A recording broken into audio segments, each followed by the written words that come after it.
He ruled the room with a single glance. She could barely stay on her feet. Two worlds divided by power, status, and silence, until she collapsed into his arms. From that moment on, he couldn't ignore her. Between extended meetings, lingering touches, and glances that burned, a forbidden feeling began to grow, and neither of them was prepared for it. The crystal chandeliers of the five-star hotel cast a golden glow over the most influential gathering in the city. Between impeccably arranged tables adorned with white orchids and flickering candles, 26-year-old Isabella Crawford moved with the grace her upbringing had taught her, though her stomach twisted with the gnawing hunger she'd felt for 2 days straight. Her midnight blue uniform, pressed to perfection despite being borrowed, couldn't hide the delicate elegance that seemed to emanate from her very being. Isabella had always carried herself with quiet dignity, even when the world seemed determined to test her resolve. Fresh out of business administration, she'd spent months knocking on doors that slammed shut one after another, each rejection chipping away at her savings, but never at her hope. Working as a server at luxury events wasn't the career she'd envisioned, but it was honest work, and Isabella Crawford had never been one to accept charity or pity. Even when Mrs. Patterson, the tyrannical supervisor, made it clear that staff were forbidden from so much as glancing at the elaborate spreads they served. "Don't even think about it," Mrs. Patterson had hissed earlier that evening, catching Isabella's involuntary glance at the untouched appetizers. "These people pay for perfection, not for hungry girls dreaming of their leftovers." Isabella straightened her shoulders, pushing the humiliation deep down where it belonged. She'd eaten a single piece of toast that morning, saving the rest of her meager groceries for tomorrow. Her rent was due in 3 days, and she had exactly $47 to her name. Across the opulent ballroom, Alexander Hastings commanded attention without trying. At 38, he possessed the kind of presence that made room conversations pause mid-sentence. His broad shoulders filled his custom-tailored black tuxedo flawlessly, and his dark hair was styled with casual precision that spoke of both wealth and confidence. But it was his eyes, deep brown, almost black, with an intensity that seemed to see straight through pretense, that truly set him apart. If this story is touching your heart, show your support. Leave a like, subscribe to the channel, and share it with your friends. Every action helps us keep bringing you new stories full of emotion. Alexander had built his empire from the ground up, turning his grandfather's modest construction company into the most powerful real estate development firm on the East Coast. His reputation was legendary. Brilliant, ruthless when necessary, but fair. What people didn't know was how utterly alone he felt in rooms full of admirers and business partners. He noticed her immediately. Not because of her beauty, though she was undeniably lovely with her chestnut hair swept into an elegant chignon and skin that seemed to glow despite her pallor. No, what caught his attention was the way she moved, with purpose and dignity, even as exhaustion shadowed her emerald eyes. Alexander found himself watching as she served the mayor's table, noting how her hands trembled almost imperceptibly as she poured wine, how she bit her lower lip when she thought no one was looking, how she maintained perfect posture despite obviously fighting fatigue. "Alexander, you're not even listening." Victoria Pemberton, the pharmaceutical heiress, laughed beside him, placing a perfectly manicured hand on his arm. "I was telling you about the charity auction next month." "Of course," he murmured, though his gaze remained fixed on the server approaching their table. There was something about her that made his chest tighten in a way he couldn't explain. Isabella approached the main table with practiced confidence, her heart racing for reasons that had nothing to do with hunger. Alexander Hastings was even more imposing up close, the kind of man who seemed to own whatever room he entered. She'd read about him in business journals during college, admired his innovative approaches to sustainable development. "Good evening," she said softly, her voice carrying the refined accent of someone raised with education and culture, despite her current circumstances. "May I offer you some champagne?" Alexander looked up and their eyes met for the first time. The world seemed to pause. Her eyes were the most extraordinary shade of green, like sunlight filtering through spring leaves, and they held intelligence, strength, and something that made him want to know everything about her. "Thank you," he said, his voice deeper than usual. He noticed how her hand shook slightly as she poured, how her breathing seemed shallow. "Are you all right?" The simple question, asked with genuine concern rather than polite courtesy, nearly undid her. When was the last time someone had asked if she was all right and actually cared about the answer? "I'm perfectly fine, sir," she replied, though the words came out more breathless than intended. But she wasn't fine. The room was beginning to spin slightly, dark spots dancing at the edges of her vision. Isabella had perfected the art of functioning on too little food and sleep, but tonight her body was reaching its limit. Alexander frowned, noticing her increased pallor, the way she gripped the champagne bottle tighter. "When did you last eat?" The personal question caught her off guard. She looked into his eyes and saw something that made her defenses waver. Real concern, not the patronizing pity she'd grown accustomed to. That's not really," she began, but the words felt thick on her tongue. The room tilted violently. Isabella felt her legs give way beneath her, the champagne bottle slipping from her grasp as darkness rushed in from all sides. The last thing she registered was the sensation of strong arms catching her, pulling her against a solid chest that smelled of expensive cologne and something uniquely masculine. Alexander moved without thinking, his reflexes lightning fast as he caught her before she could hit the floor. The champagne bottle shattered against the marble, but he didn't hear it. All his focus was on the woman in his arms, so light it made his heart clench with worry. Her head fell back against his shoulder, revealing the delicate line of her throat, and something fundamental shifted inside him. Holding her felt like finding a missing piece of himself he hadn't known was lost. "Someone call a doctor," he commanded sharply, his voice cutting through the sudden murmur of concerned guests. "Alexander, perhaps the hotel staff should—" Victoria started. "No." His tone brooked no argument as he lifted Isabella effortlessly, cradling her against his chest. "She needs proper care, now." As he carried her toward the hotel's medical suite, Alexander couldn't stop staring at her face. The sharp elegance of her cheekbones, the full curve of her lips, the way her dark lashes cast shadows on her pale skin. She looked like a sleeping angel, and he found himself making a silent promise that he would make sure she never went hungry again. Behind them the party continued, but Alexander Hastings had found something infinitely more important than any business deal. He just didn't know her name yet. Isabella's consciousness returned slowly, like surfacing from deep water. The first thing she noticed was warmth, not the chill of the hotel's service corridors, but genuine, encompassing warmth. The second was the scent of expensive coffee and something that smelled like comfort itself. Her eyes fluttered open to find herself in an elegant private suite, lying on a plush sofa, covered with the softest cashmere throw she'd ever touched. Panic shot through her as she tried to sit up quickly, memories of her collapse flooding back. "Easy," came a deep, gentle voice that made her heart skip. "You're safe."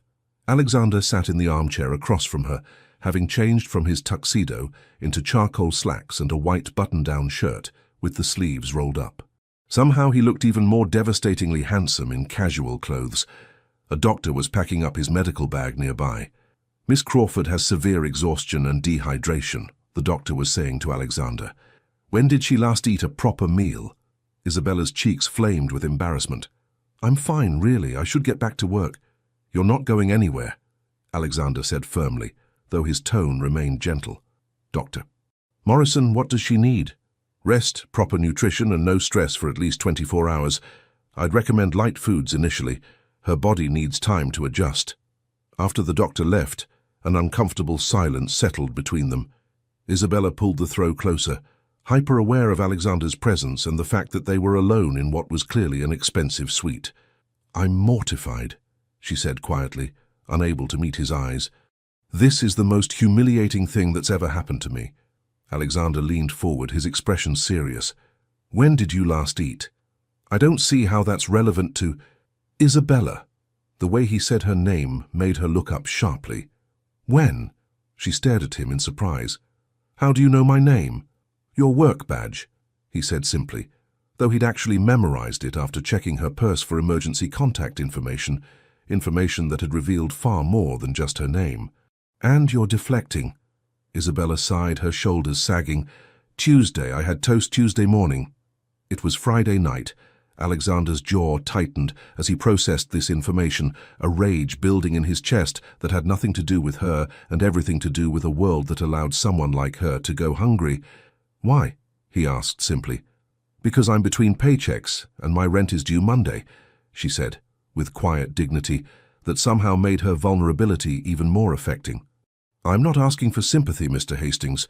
Sometimes life is difficult. The way she said it with such matter-of-fact grace made something twist in his chest. She wasn't wallowing or making excuses, just stating reality with the kind of strength that came from facing hardship head-on. You know who I am, he observed. Everyone knows who you are, Isabella replied. Hastings Development Group. You revolutionized sustainable urban planning on the East Coast. She paused, then added with a small smile. I wrote a paper on your Portland project in graduate school. Alexander felt something warm unfurl in his chest. Most people knew him for his wealth and power, not his work. You're a business graduate. With honors, she said, then immediately looked embarrassed by the admission. Not that it's done me much good. No one will hire you? Isabella's expression darkened slightly. Let's just say that opportunities have been limited. Alexander studied her face, noting the way her jaw tightened, the flash of hurt in her eyes. Someone had made her feel inadequate, and he found himself wanting to hunt down whoever was responsible. A knock at the door interrupted his thoughts. Room service arrived with an elaborate spread that made Isabella's eyes widen. Fresh salmon, roasted vegetables, warm bread, and a selection of desserts that looked like works of art. I can't, she said immediately. I don't have money for— You're not paying, Alexander said, settling back in his chair with an expression that suggested arguing would be futile. You're going to eat, and I'm going to watch to make sure you don't faint again. Mr. Hastings, I appreciate your kindness, but I can't accept charity. Alexander paused, a piece of bread halfway to his mouth. The word charity seemed to hang in the air between them, and he saw how it affected her. The way her spine straightened, her chin lifted in unconscious defiance. What if it wasn't charity? He asked quietly. Isabella frowned. I don't understand. Alexander set down his bread and leaned forward, his dark eyes intense. My personal assistant is retiring after 15 years. Margaret has been training replacements for weeks, but none of them understand the level of precision and dedication the position requires. Isabella's heart began to race. Mr. Hastings, I need someone smart, educated, capable of thinking on their feet, he continued, watching her face carefully. Someone with business training who understands complex operations. Someone with enough class to represent my company at high-level meetings. You don't know anything about me, Isabella protested, though her voice lacked conviction. I know you maintained perfect professionalism while struggling with hunger and exhaustion, Alexander said quietly. I know you carry yourself with dignity, regardless of circumstances. I know you're educated and articulate. He paused, his voice becoming even gentler. And I know you need an opportunity. Isabella stared at him, her mind reeling. You want to offer me a job, based on watching me faint? I want to offer you a job based on everything I observed before you fainted, he corrected. The fainting just reminded me that good people sometimes need help, and there's no shame in accepting it when it's offered honestly. The sincerity in his voice made her chest tight. When was the last time someone had seen her potential instead of her problems? What would the position entail? She asked carefully. Alexander smiled, and Isabella felt her heart skip at how the expression transformed his entire face. Everything. Managing my schedule, handling correspondence, coordinating with department heads, accompanying me to meetings and business trips. Margaret will train you for 3 weeks. She's incredibly thorough. And the compensation? When he named the figure, Isabella nearly choked on the water she'd just sipped. It was 3 times what she'd hoped to make in her first position out of college. That's very generous, she managed. It's appropriate for the responsibility, Alexander replied. You'd essentially be managing my entire professional life. The question is, are you interested? Isabella looked at him, really looked. There was something in his expression that went beyond professional necessity. His dark eyes held an intensity that made her feel seen in a way that was both thrilling and terrifying. Why me? She asked softly.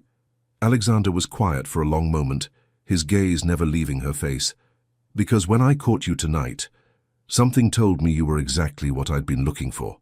The words hung between them, loaded with implications neither was quite ready to acknowledge.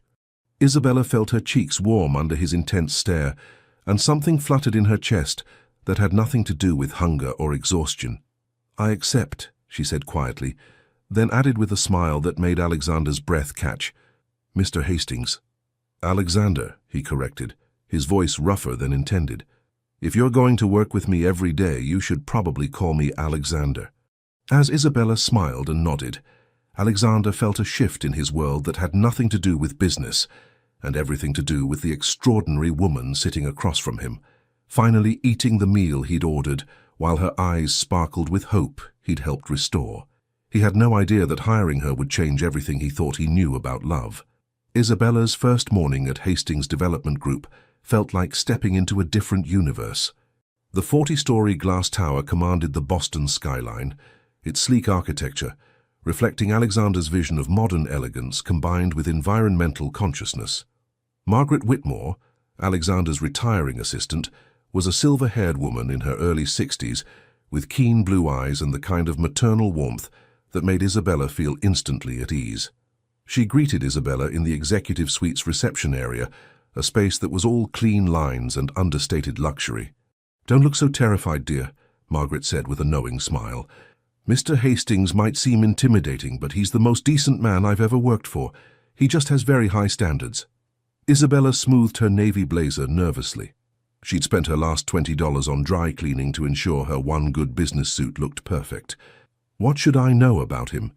Margaret's expression grew fond. "He's brilliant, first of all. His mind works 3 steps ahead of everyone else's. He's also incredibly intuitive about people. He'll know if you're lying or trying to manage him." She paused. "But most importantly, he cares. About his employees, his projects, doing the right thing. He just doesn't always show it conventionally." The elevator chimed, and Alexander stepped out looking devastatingly professional in a charcoal suit that emphasized his broad shoulders and tall frame.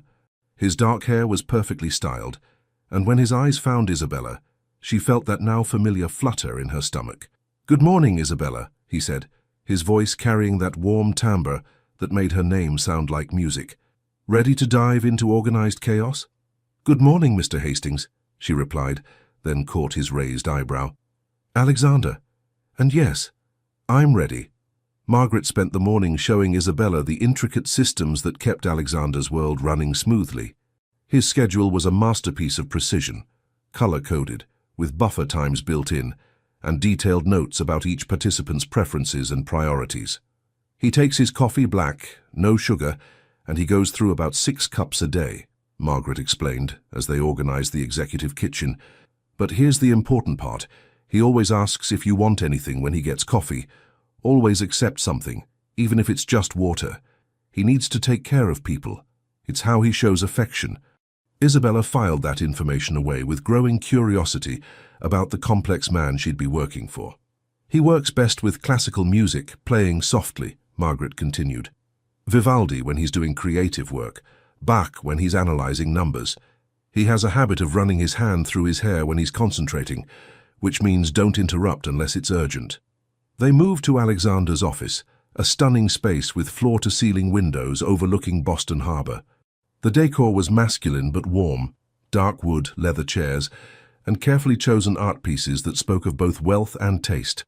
"He's particular about his space," Margaret said, straightening an already perfect stack of documents. "Everything has its place, but not in an obsessive way. He just thinks better when his environment is ordered." As if summoned by their conversation, Alexander appeared in the doorway. "Margaret, Mrs. Chen called about the Portland timeline. Could you—" He stopped when he saw Isabella carefully arranging files according to the system Margaret had shown her. Something in his expression softened as he watched her work with such focused attention. "I'll handle Mrs. Chen," Margaret said with a knowing smile. "Isabella, why don't you show Mr. Hastings how well you've learned the filing system?" Isabella felt Alexander's attention like a physical presence as she explained the organization method. When she accidentally dropped a folder, he moved to help her collect the scattered papers, and their hands brushed as they reached for the same document. The contact was brief, innocent, but it sent electricity shooting up Isabella's arm. She looked up to find Alexander staring at her with an intensity that made her breath catch. For a moment, the professional atmosphere evaporated, replaced by something charged and dangerous. "Sorry," she whispered, though neither of them pulled away. "Don't be," Alexander replied, his voice rougher than usual. Margaret cleared her throat from across the room, and they sprang apart like teenagers caught holding hands. Isabella's cheeks flamed as she busied herself with the files, while Alexander retreated to his desk with what looked suspiciously like the beginning of a smile. Over the next few days, Isabella threw herself into learning every aspect of Alexander's professional life. She memorized the names and preferences of his key clients, studied his company's projects until she could discuss them intelligently, and perfected the delicate art of managing his schedule. What she hadn't expected was how attentive he would be to her comfort.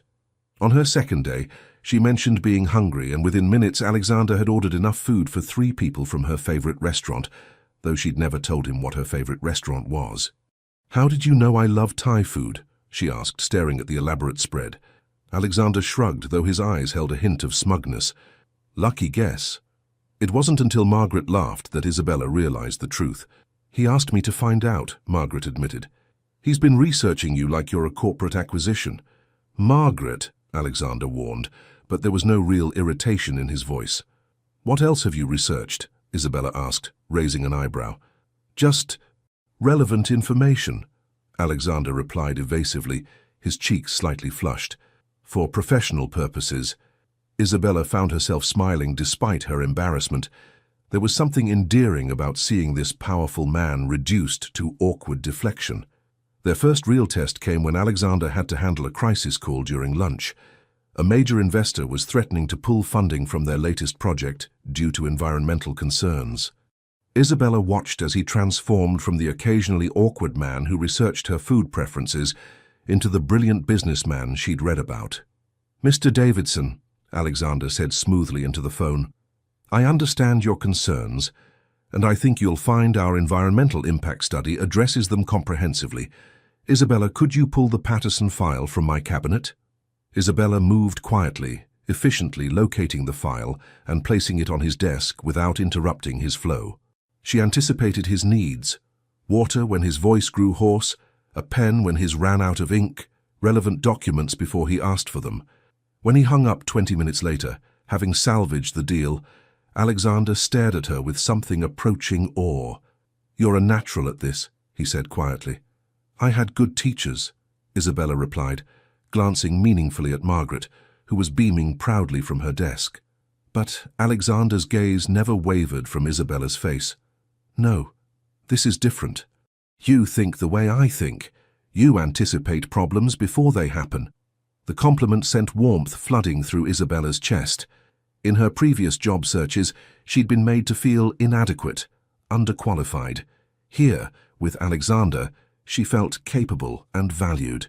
"Thank you," she said softly. "Don't thank me for stating facts," Alexander replied, his voice carrying an undertone that made her pulse quicken. As the week progressed, Isabella began to notice little things about Alexander that made her heart skip. The way he always held doors open for her, positioning himself protectively when they walked through crowded areas. How he remembered tiny details: that she preferred her coffee with 1 sugar, that she unconsciously twisted her ring when nervous, that she had a small scar on her left hand from a childhood accident. On Friday afternoon, as Margaret prepared to leave early for a doctor's appointment, she pulled Isabella aside. "He's never shown this much interest in an assistant's training," Margaret said quietly.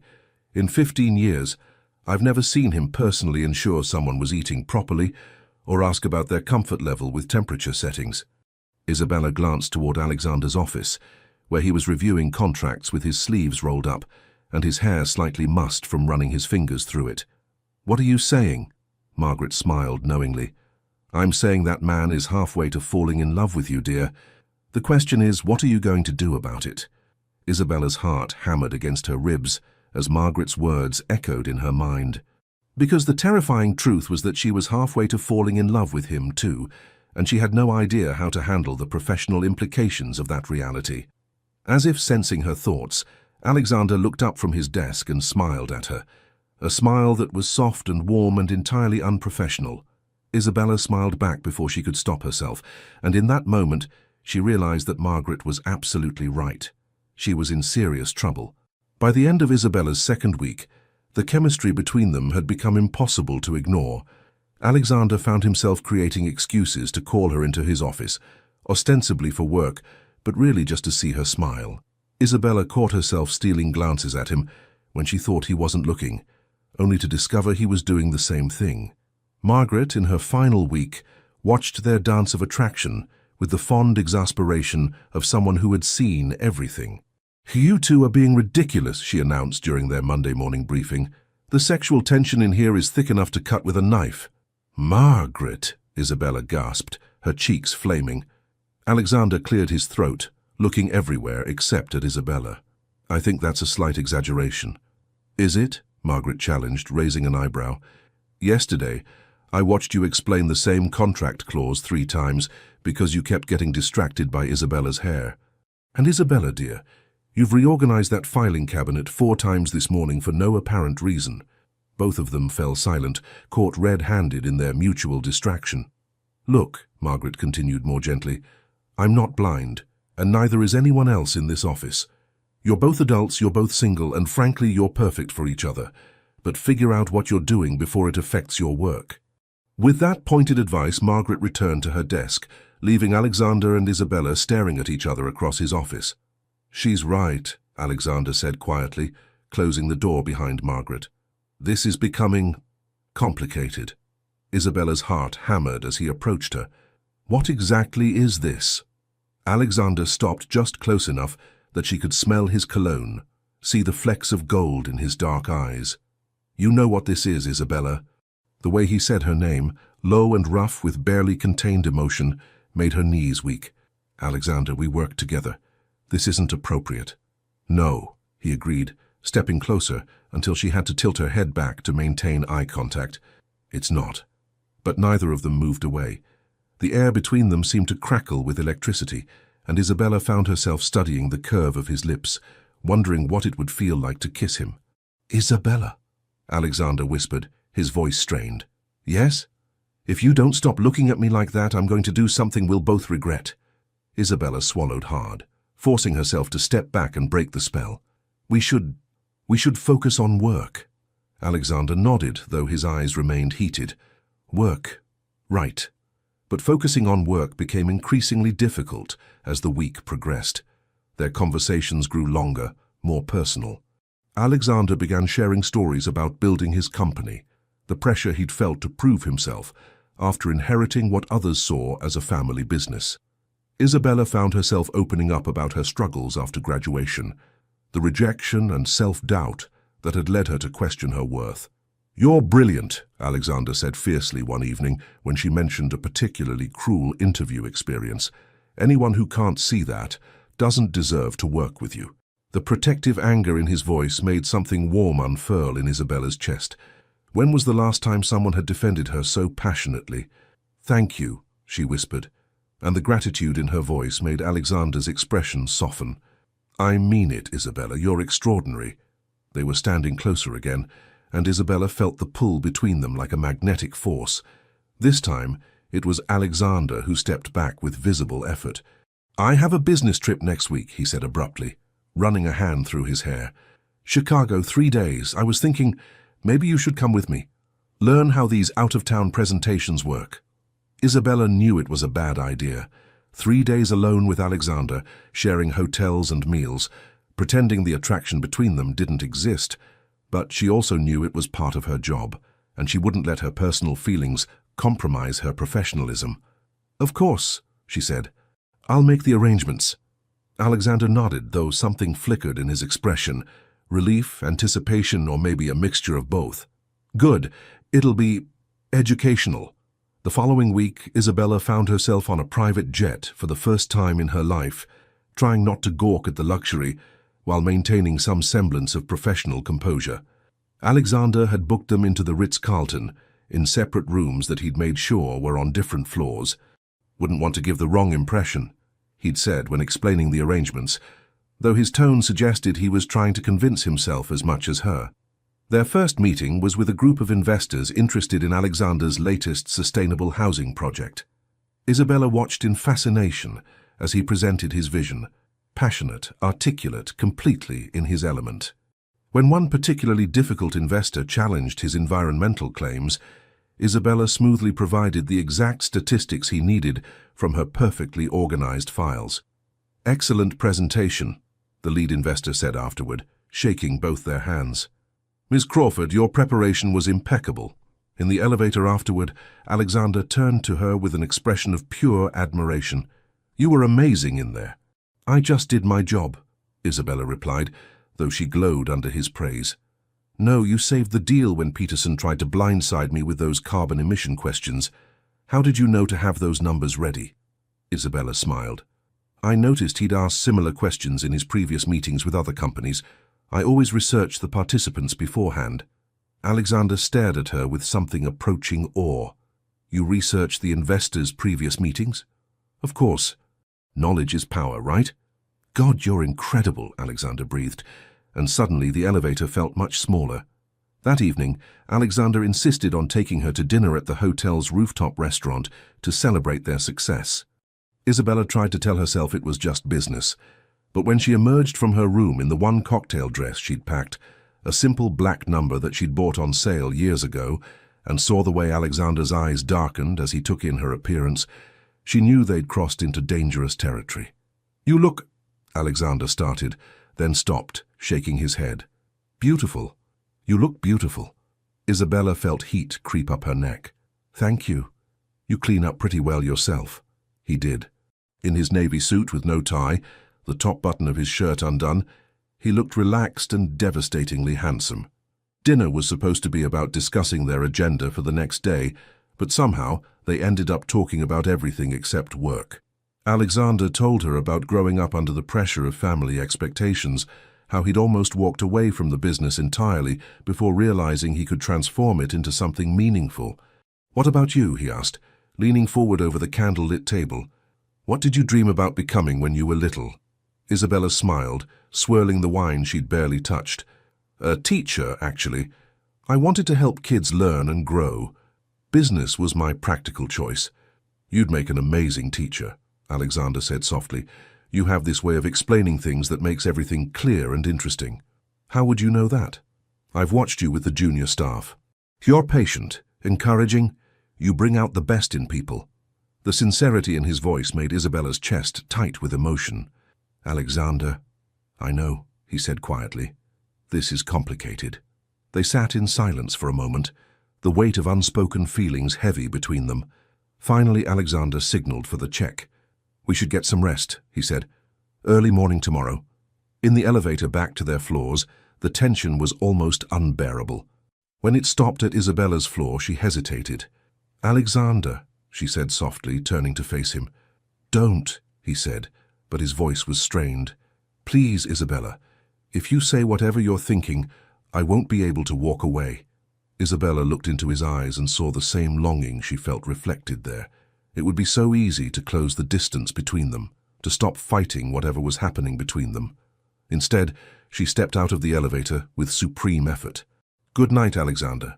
"Good night, Isabella," he replied, and she could hear the regret in his voice as the doors closed between them. Back in her room, Isabella pressed her back against the door and closed her eyes.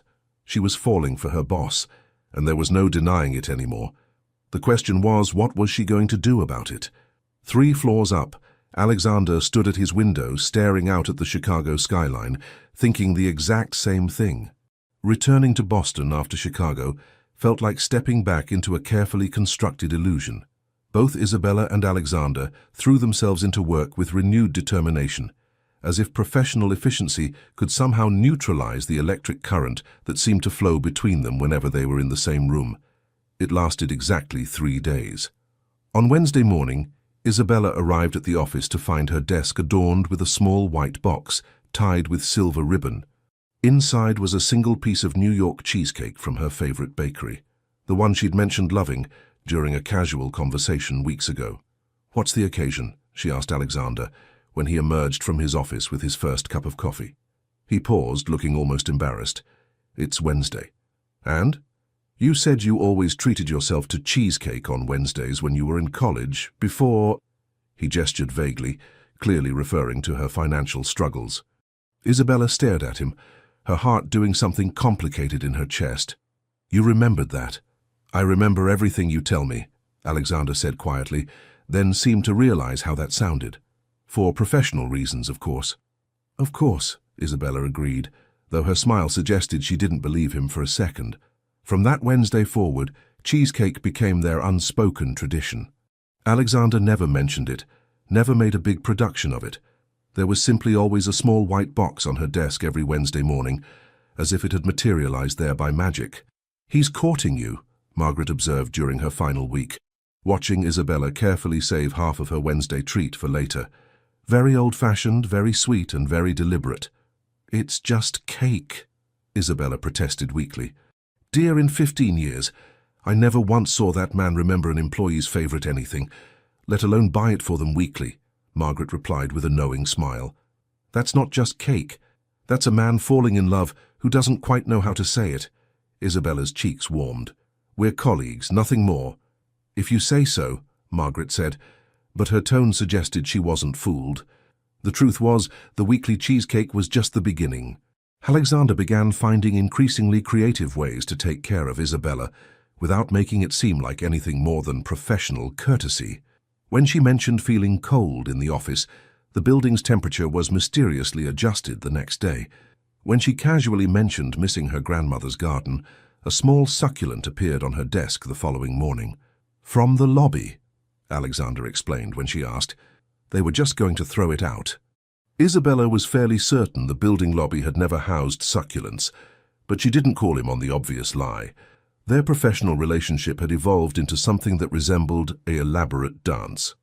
Alexander would find reasons to call her into his office for increasingly unnecessary consultations. Did she think the new letterhead looked professional enough? What was her opinion on the conference room's lighting? Did she prefer the coffee from the old supplier or the new one? Isabella, for her part, began anticipating his needs with an almost supernatural precision. She knew he'd want green tea instead of coffee when he was stressed, that he needed exactly 7 minutes between meetings to decompress, that he worked best when his desk was completely clear, except for whatever project demanded his immediate attention. It's like watching a synchronized swimming routine, commented Jake Morrison, one of the junior executives, as he watched Isabella seamlessly hand Alexander exactly the file he'd been about to ask for. Do you two have some kind of telepathic connection? Both Isabella and Alexander flushed at the observation, but neither could deny its accuracy. The first crack in their professional facade came on a rainy Thursday afternoon. Isabella had stayed late to finish preparing materials for Friday's board meeting, and most of the building had emptied out. She was alone in the executive suite when she heard piano music drifting from Alexander's office. Curious, she approached his partially open door and peered inside. Alexander sat at a small grand piano she'd never noticed before, hidden in an alcove behind his desk. His suit jacket was draped over his chair, his sleeves rolled up, and his hair was slightly mussed in that way that meant he'd been running his fingers through it. He was playing Chopin, something hauntingly beautiful that made Isabella's chest ache. His long fingers moved across the keys with surprising grace, and there was an expression of peaceful concentration on his face that she'd never seen before. Without thinking, Isabella pushed the door open wider to hear better, and the movement caught Alexander's attention.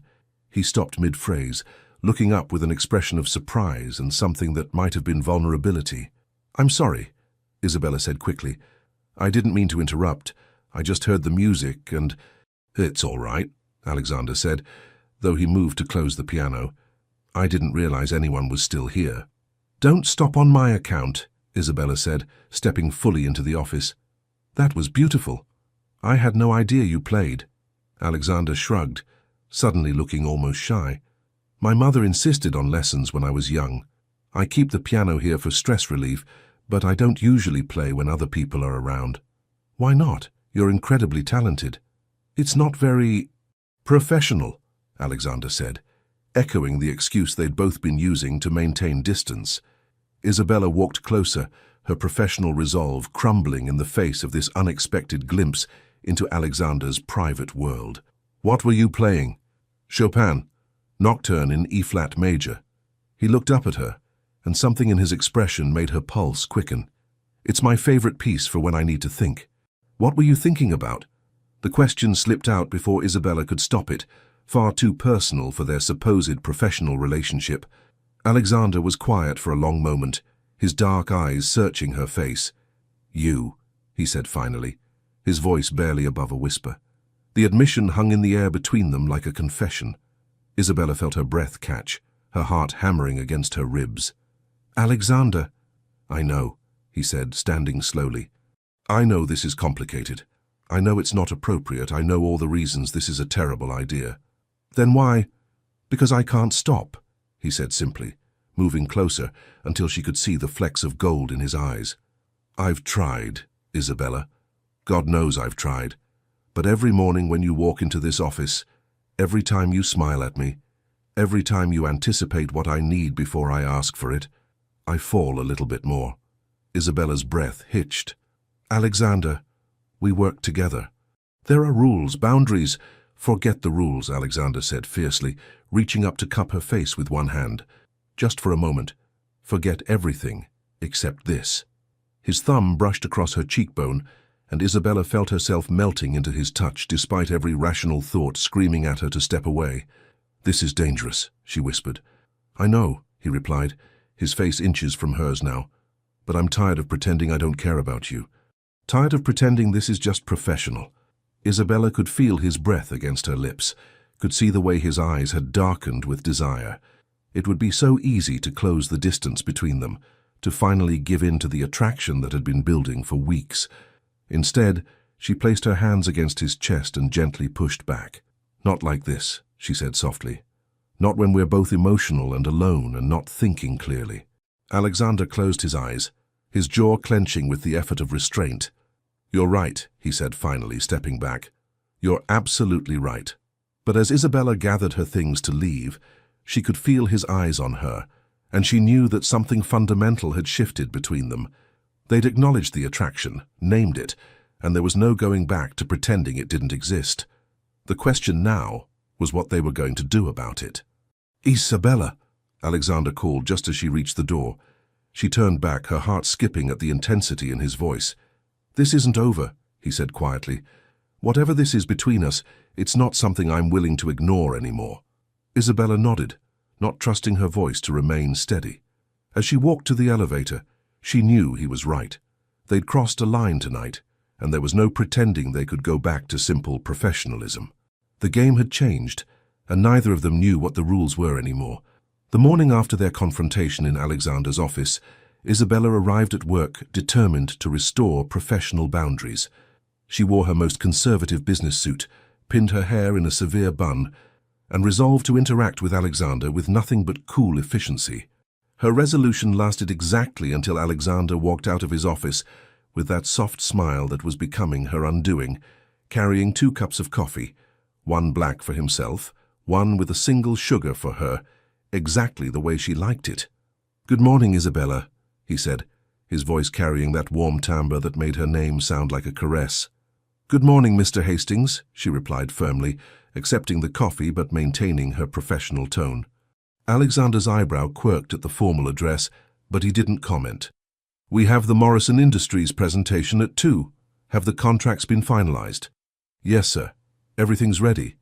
The "sir" made something flash in Alexander's eyes, but their conversation was interrupted by the arrival of David Chen, the head of their marketing department, and one of the most notorious flirts in the building. "Isabella," David exclaimed, flashing his practiced charming smile. "How you look absolutely stunning today. That color brings out your eyes beautifully." Isabella felt herself flush slightly. David was conventionally handsome with his sandy hair and easy confidence, and his attention was flattering, even if she wasn't particularly interested. "Thank you, David," she replied politely. "Did you need something from Mr. Hastings' office?" "Actually, I was hoping to talk to you," David said, perching casually on the edge of her desk in a way that made Isabella slightly uncomfortable. "I've got tickets to the symphony this Saturday night. Premium seats. I was wondering if you'd like to join me." Isabella was vaguely aware of Alexander going very still in the doorway of his office, but her attention was focused on finding a polite way to decline David's invitation. "That's very kind of you, but—" "Come on," David interrupted with a grin. "It's Tchaikovsky, very cultural, very respectable. Just 2 colleagues enjoying some beautiful music." "David," came Alexander's voice from behind them, and Isabella felt a chill run down her spine at his tone. "Don't you have the Pemberton presentation to finish?" David glanced over his shoulder, his smile faltering slightly at whatever he saw in Alexander's expression. "Actually, yes. I should get back to that." He turned back to Isabella with renewed determination. "Think about Saturday, okay?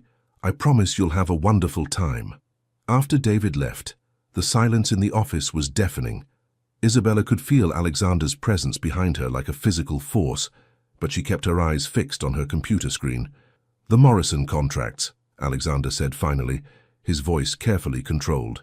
Isabella gathered the files and approached his office, hyper-aware of the tension radiating from him. As she placed the documents on his desk, she made the mistake of looking up and meeting his eyes. "Are you going?" he asked quietly. "Going where?" "To the symphony, with David." Isabella studied his face, noting the tight set of his jaw, the way his hands were clenched slightly at his sides. "I haven't decided."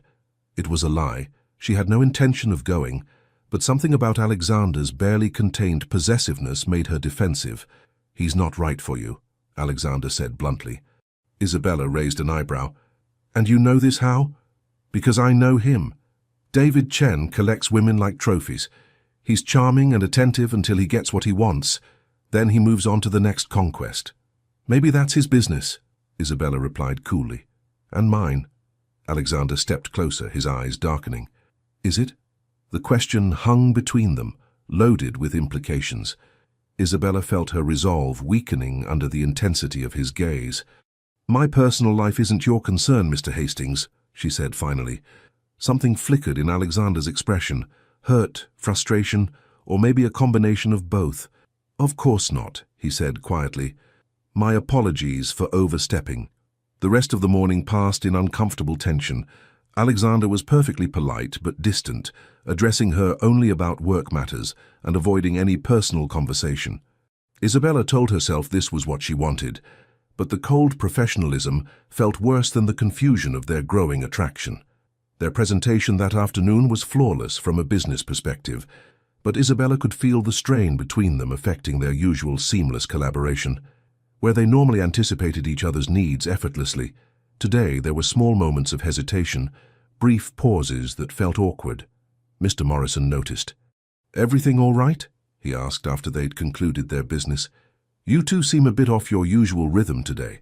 "Everything's fine," Alexander replied smoothly. "Just tired from a busy week." But Isabella caught the way his eyes found hers during his explanation, and the regret she saw there made her chest ache.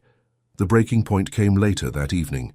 Isabella was working late again, trying to catch up on some filing she'd fallen behind on due to the tension-filled day. The building was nearly empty when she heard voices in the hallway, David's voice and another man's laughter. "Trust me, she'll come around," David was saying as they passed her door. "They always do. Isabella's playing hard to get, but I've seen the way she looks at me." "What about Hastings?" the other man asked. "Word is he's pretty protective of his assistants." David laughed, and the sound made Isabella's skin crawl. "Hastings? He's all business.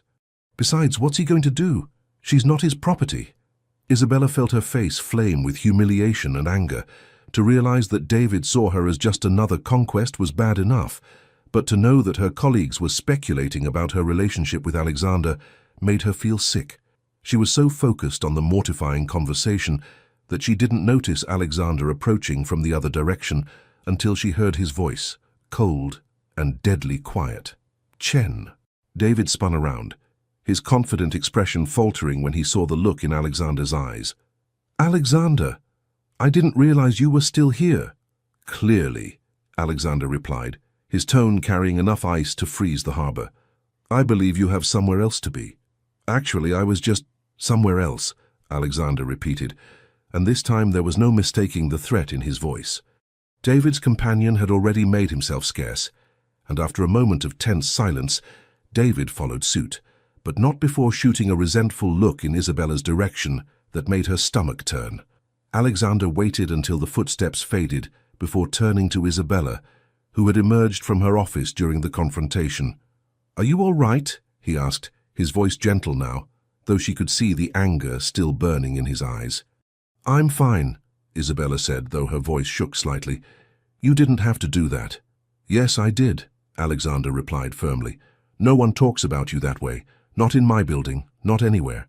The fierce protectiveness in his voice made Isabella's chest tight with emotion.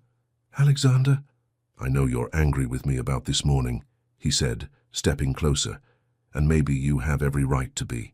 But I'll be damned if I stand by and let someone like David Chen treat you like you're something to be won. Isabella stared up at him, seeing the genuine concern in his eyes, the way his hands were clenched as if he was restraining himself from reaching for her. Why do you care so much? She whispered. Alexander was quiet for a long moment, his gaze searching her face. You know why, he said finally. And she did know. She could see it in the way he looked at her, feel it in the careful way he spoke her name, sense it in the protective way he positioned himself near her. Alexander Hastings, the most powerful man she'd ever known, was falling in love with her, and the knowledge was both thrilling and terrifying. This is complicated, she said softly. Everything worthwhile is complicated, Alexander replied, his voice rough with emotion. As they stood there in the empty hallway, the space between them charged with unresolved tension and unspoken feelings, Isabella realized that her carefully constructed professional boundaries had been nothing but an illusion. Whether she was ready for it or not, her heart had already made its choice.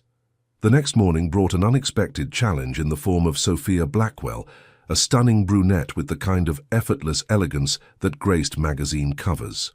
She swept into the executive suite like she owned it, her designer heels clicking against the marble floor with confident precision.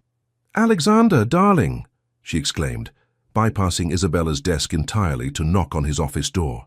Isabella watched through the glass as Alexander's face lit up with genuine pleasure. He stood immediately, crossing to embrace Sophia with a warmth that made something ugly and unfamiliar twist in Isabella's stomach. "Sophia," Alexander said, pulling back to look at her with obvious affection. "What are you doing in Boston?" "Business, naturally," Sophia replied, her laugh like silver bells. "And I couldn't resist stopping by to see how my favorite developer is doing." Isabella tried to focus on her computer screen, but she couldn't help stealing glances at the reunion happening in Alexander's office. Sophia had made herself comfortable in the chair across from his desk, crossing her long legs with practiced grace. "Isabella," Alexander called through his open door, "could you bring us some coffee? And perhaps some of those pastries from the bakery downstairs?" "Of course, Mr. Hastings," Isabella replied, proud that her voice remained steady, despite the jealousy clawing at her chest. As she prepared the coffee service, Isabella couldn't help but overhear fragments of their conversation. Sophia was apparently an architect from New York, someone Alexander had worked with on several high-profile projects. From the easy familiarity between them, it was clear they had history. "Here you are," Isabella said politely, as she set the coffee tray on Alexander's desk. "Thank you so much," Sophia said with a brilliant smile that somehow managed to be both friendly and dismissive. "Alexander, you didn't tell me you had such a lovely assistant." "Isabella is exceptional," Alexander replied, and something in his tone made Isabella's pulse quicken. "I don't know what I'd do without her." But Sophia had already turned her attention back to Alexander, launching into an animated story about a mutual acquaintance that had both of them laughing. Isabella retreated to her desk, feeling uncomfortably invisible. For the next hour, she tried to work while listening to the easy banter flowing from Alexander's office. Sophia's laugh seemed to punctuate every other sentence, and Alexander was clearly enjoying himself in a way that Isabella rarely saw during business meetings. When Sophia finally emerged from the office, she paused at Isabella's desk with that same brilliant smile. "It was lovely meeting you, Isabella," she said. "I hope we'll see more of each other. Alexander and I are having dinner tonight to catch up on old times." Isabella felt her heart plummet, but she managed to maintain her professional composure.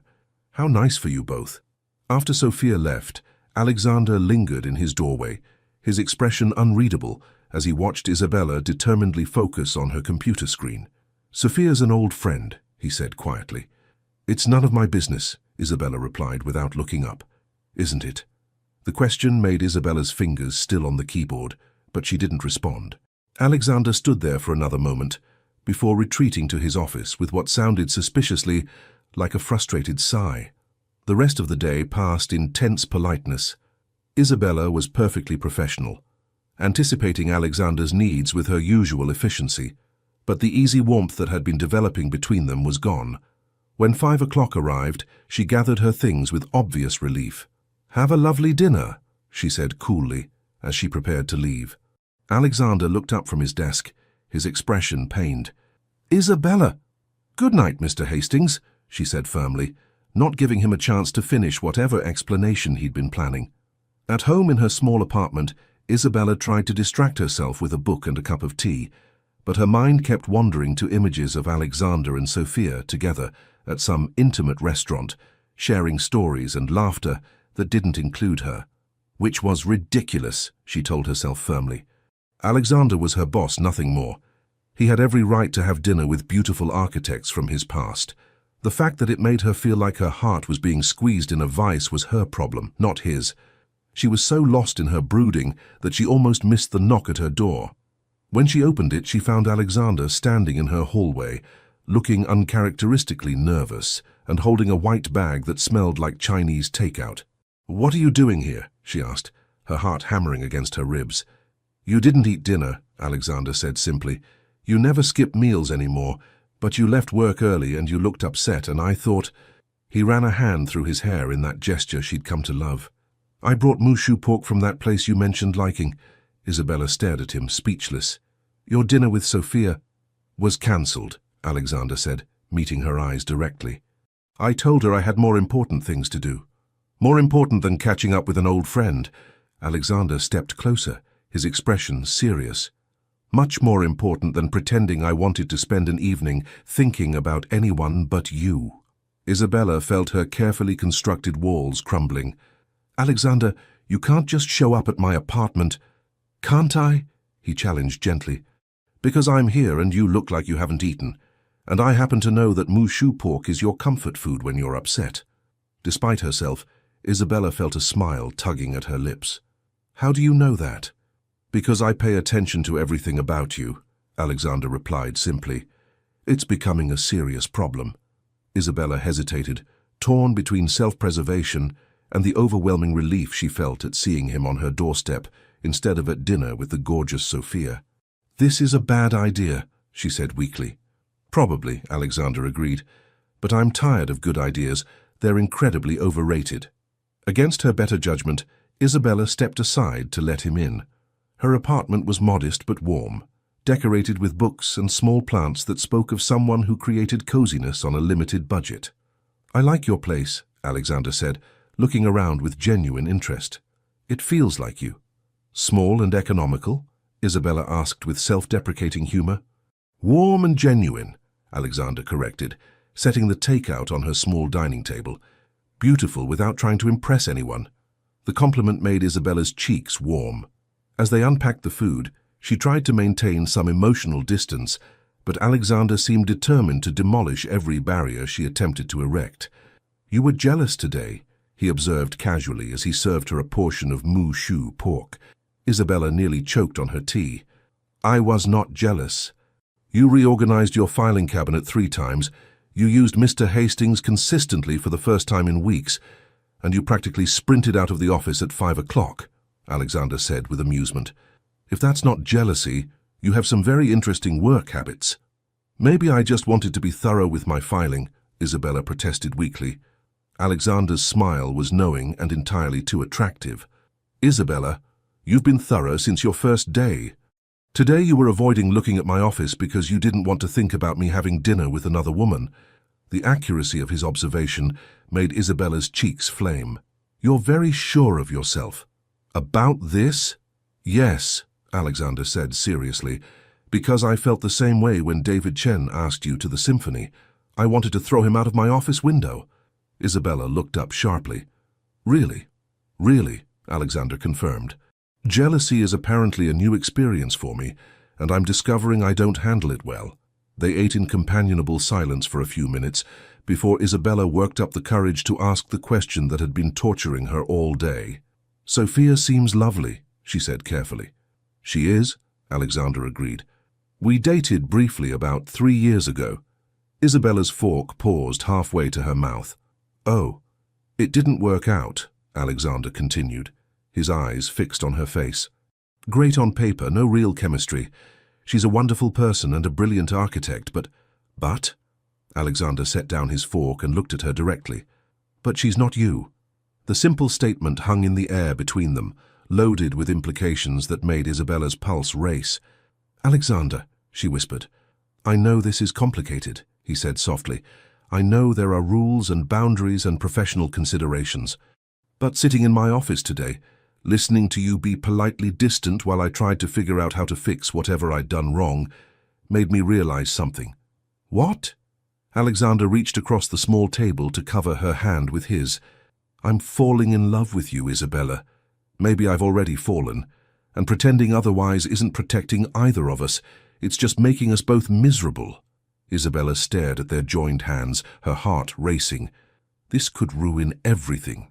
Or it could be the beginning of everything," Alexander replied gently. "But either way, I'm tired of pretending I don't care about you more than is professionally appropriate." When Isabella finally looked up, she saw hope and vulnerability in Alexander's eyes that made her breath catch. For the first time since she'd started working for him, she stopped fighting what she felt and simply let herself acknowledge the truth. She was falling in love with him too, and there was no going back. "This is going to be complicated," she said softly. Alexander's smile was radiant. "I'm starting to think complicated might be worth it." As they finished dinner in Isabella's tiny apartment, sharing stories and laughter that had nothing to do with work, both of them knew they'd crossed a line that would change everything. The question now wasn't whether they had feelings for each other, it was what they were going to do about them. The following weeks passed in a haze of stolen moments and carefully controlled professional interactions. Alexander and Isabella had reached an unspoken agreement. During business hours, they maintained perfect propriety, but the evenings had become theirs. Sometimes Alexander would appear at her apartment with dinner and an excuse about wanting to discuss a project away from office distractions. Other times, Isabella would linger late at work, ostensibly to catch up on filing but really to have those precious moments alone with him after the building emptied. They hadn't kissed again since that charged moment in his office, but the tension between them had evolved into something deeper, more intimate. Alexander would brush his fingers against hers when handing her documents, or let his hand rest on the small of her back when guiding her through doorways.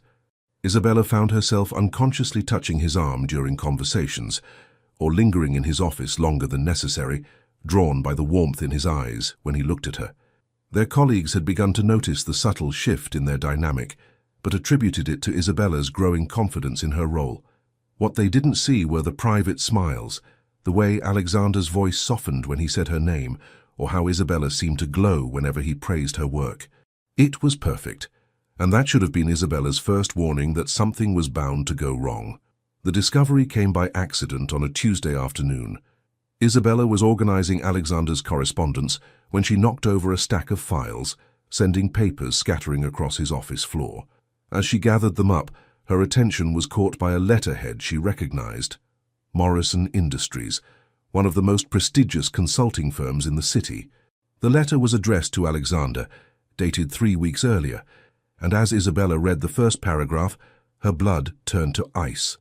"Dear Mr. Hastings," it read, "we were impressed by Ms. Crawford's performance during our recent meeting and would like to extend an offer of employment for the position of Senior Business Analyst. As discussed, we understand you believe Ms. Crawford is quite happy in her current position, but we wanted to make this offer official should her circumstances change." Isabella's hands trembled as she continued reading. The salary offer was staggering, nearly double what Alexander was paying her. The position would be a significant step up in her career, exactly the kind of opportunity she'd dreamed of when she graduated, and Alexander had never told her about it. With growing dread, Isabella searched through more of the files, her heart sinking as she found letter after letter, Stevens and Associates, Pemberton Financial, even a boutique firm in New York that specialized in sustainable business practices. All of them offering her positions, all of them mentioning conversations with Alexander in which he'd indicated she was satisfied with her current situation. There were 6 offers in total, spanning the past month. 6 opportunities for career advancement that Alexander had kept from her, deciding unilaterally that she didn't need to know about them. Isabella sank into the chair across from Alexander's desk, the letters scattered in front of her, Like evidence of a crime, she felt sick, betrayed, and foolish all at once. And how could she have been so naive? Of course, Alexander wanted to keep her close. She was convenient, efficient, and apparently so besotted with him that she hadn't even noticed her own career opportunities being stolen from her. The sound of Alexander's voice in the hallway made her heart pound with a mixture of hurt and fury. She quickly gathered the letters, her hands shaking with emotion as she waited for him to enter his office. "Isabella," Alexander said warmly as he approached his desk, carrying 2 cups of coffee as had become their afternoon tradition. "I brought your usual—" He stopped short when he saw her expression, his smile fading instantly. "What's wrong?" Isabella stood slowly, the letters clutched in her hands. "When were you planning to tell me about these?" Alexander's gaze fell to the papers in her hands, and she saw the exact moment he realized what she'd discovered. His face went pale, his jaw tightening with what looked like guilt. "Isabella, I can explain—" "Explain what?" Isabella's voice was surprisingly steady, considering the storm of emotions raging inside her. "Explain how you've been intercepting job offers meant for me. Explain how you've been making decisions about my career without my knowledge or consent." "It's not what you think," Alexander said, moving closer, but Isabella stepped back. "It's not what I think," Isabella repeated, her voice rising slightly. "What I think is that you've been manipulating my professional life to keep me dependent on you. What I think is that I've been incredibly stupid to trust you." Alexander flinched as if she'd struck him. "Don't say that. You know that's not true." "Do I?" Isabella demanded, waving the letters. "Because these suggest otherwise. 6 offers, Alexander. 6 opportunities for advancement, and you decided I didn't deserve to know about any of them. I was protecting you," Alexander said desperately. "Some of these companies have terrible reputations for how they treat their employees. Morrison Industries works their analysts 60 hours a week. Stevens & Associates has a 20% annual turnover rate in their consulting division." "That wasn't your decision to make." Isabella's composure finally cracked, her voice breaking with hurt and anger. "You had no right to decide what was best for my career. No right to lie to me by omission." Alexander ran a hand through his hair, his expression anguished. "You're right. You're absolutely right, and I know how this looks, but, Isabella, you have to understand." "Understand what?" Isabella interrupted. "That you've been manipulating me. That everything between us has been based on you controlling my options, so I'd have no choice but to stay." "No," Alexander said fiercely, stepping closer despite her obvious distress. "What's between us has nothing to do with work, nothing to do with these offers. Isabella, I love you, I'm in love with you, and that has nothing to do with—" "Don't," Isabella said sharply, holding up a hand to stop him. "Don't you dare use that word now. If you loved me, you would have respected my right to make my own choices." Alexander's face crumpled, and for a moment he looked lost, vulnerable in a way that would have melted her heart under any other circumstances. "I was terrified of losing you," he admitted quietly. "I know that's selfish, I know it was wrong, but the thought of you leaving, of not seeing you every day, of some other company recognizing how extraordinary you are and taking you away from me. So you decided to sabotage my career instead." Isabella's voice was cold now, the hurt crystallizing into protective anger. "You decided to keep me trapped here, dependent on you, rather than risk me choosing something better." "I never saw it that way," Alexander said desperately. "I just thought—" "You thought you knew better than I did about what I wanted," Isabella finished. "You thought you could control my life, my choices, my future, and I'd be grateful for it." The accusation hit its mark. Alexander's shoulders sagged as the full weight of what he'd done seemed to crash down on him. "Isabella, please," he said quietly. "I know I made a terrible mistake. I know I violated your trust, and I don't expect you to forgive me easily. But please don't let this destroy what we have. What we have is real." "Is it?" Isabella asked, her voice hollow. "Because right now, I don't know what's real, and what's just been you manipulating me into staying." She moved toward the door, the job offers still clutched in her trembling hands, but Alexander's voice stopped her. "Where are you going?" Isabella turned back, her expression composed, despite the tears threatening to fall. "I'm taking the rest of the day to think, and tomorrow I'm calling Morrison Industries to see if their offer is still open." Alexander's face went white. Isabella, please don't do this. Don't throw away everything we've built together because of my mistake. You threw it away the moment you decided I couldn't be trusted to make my own decisions, Isabella replied quietly. And the saddest part is, if you had just told me about these offers, if you had trusted me enough to let me choose, I probably would have chosen to stay. With that devastating admission, Isabella walked out of his office, leaving Alexander alone with the wreckage of the trust he'd destroyed and the love he'd lost through his own fear and selfishness. As the elevator doors closed behind her, Isabella finally allowed the tears to fall, mourning not just the betrayal, but the relationship that might have been if Alexander had loved her enough to trust her with the truth.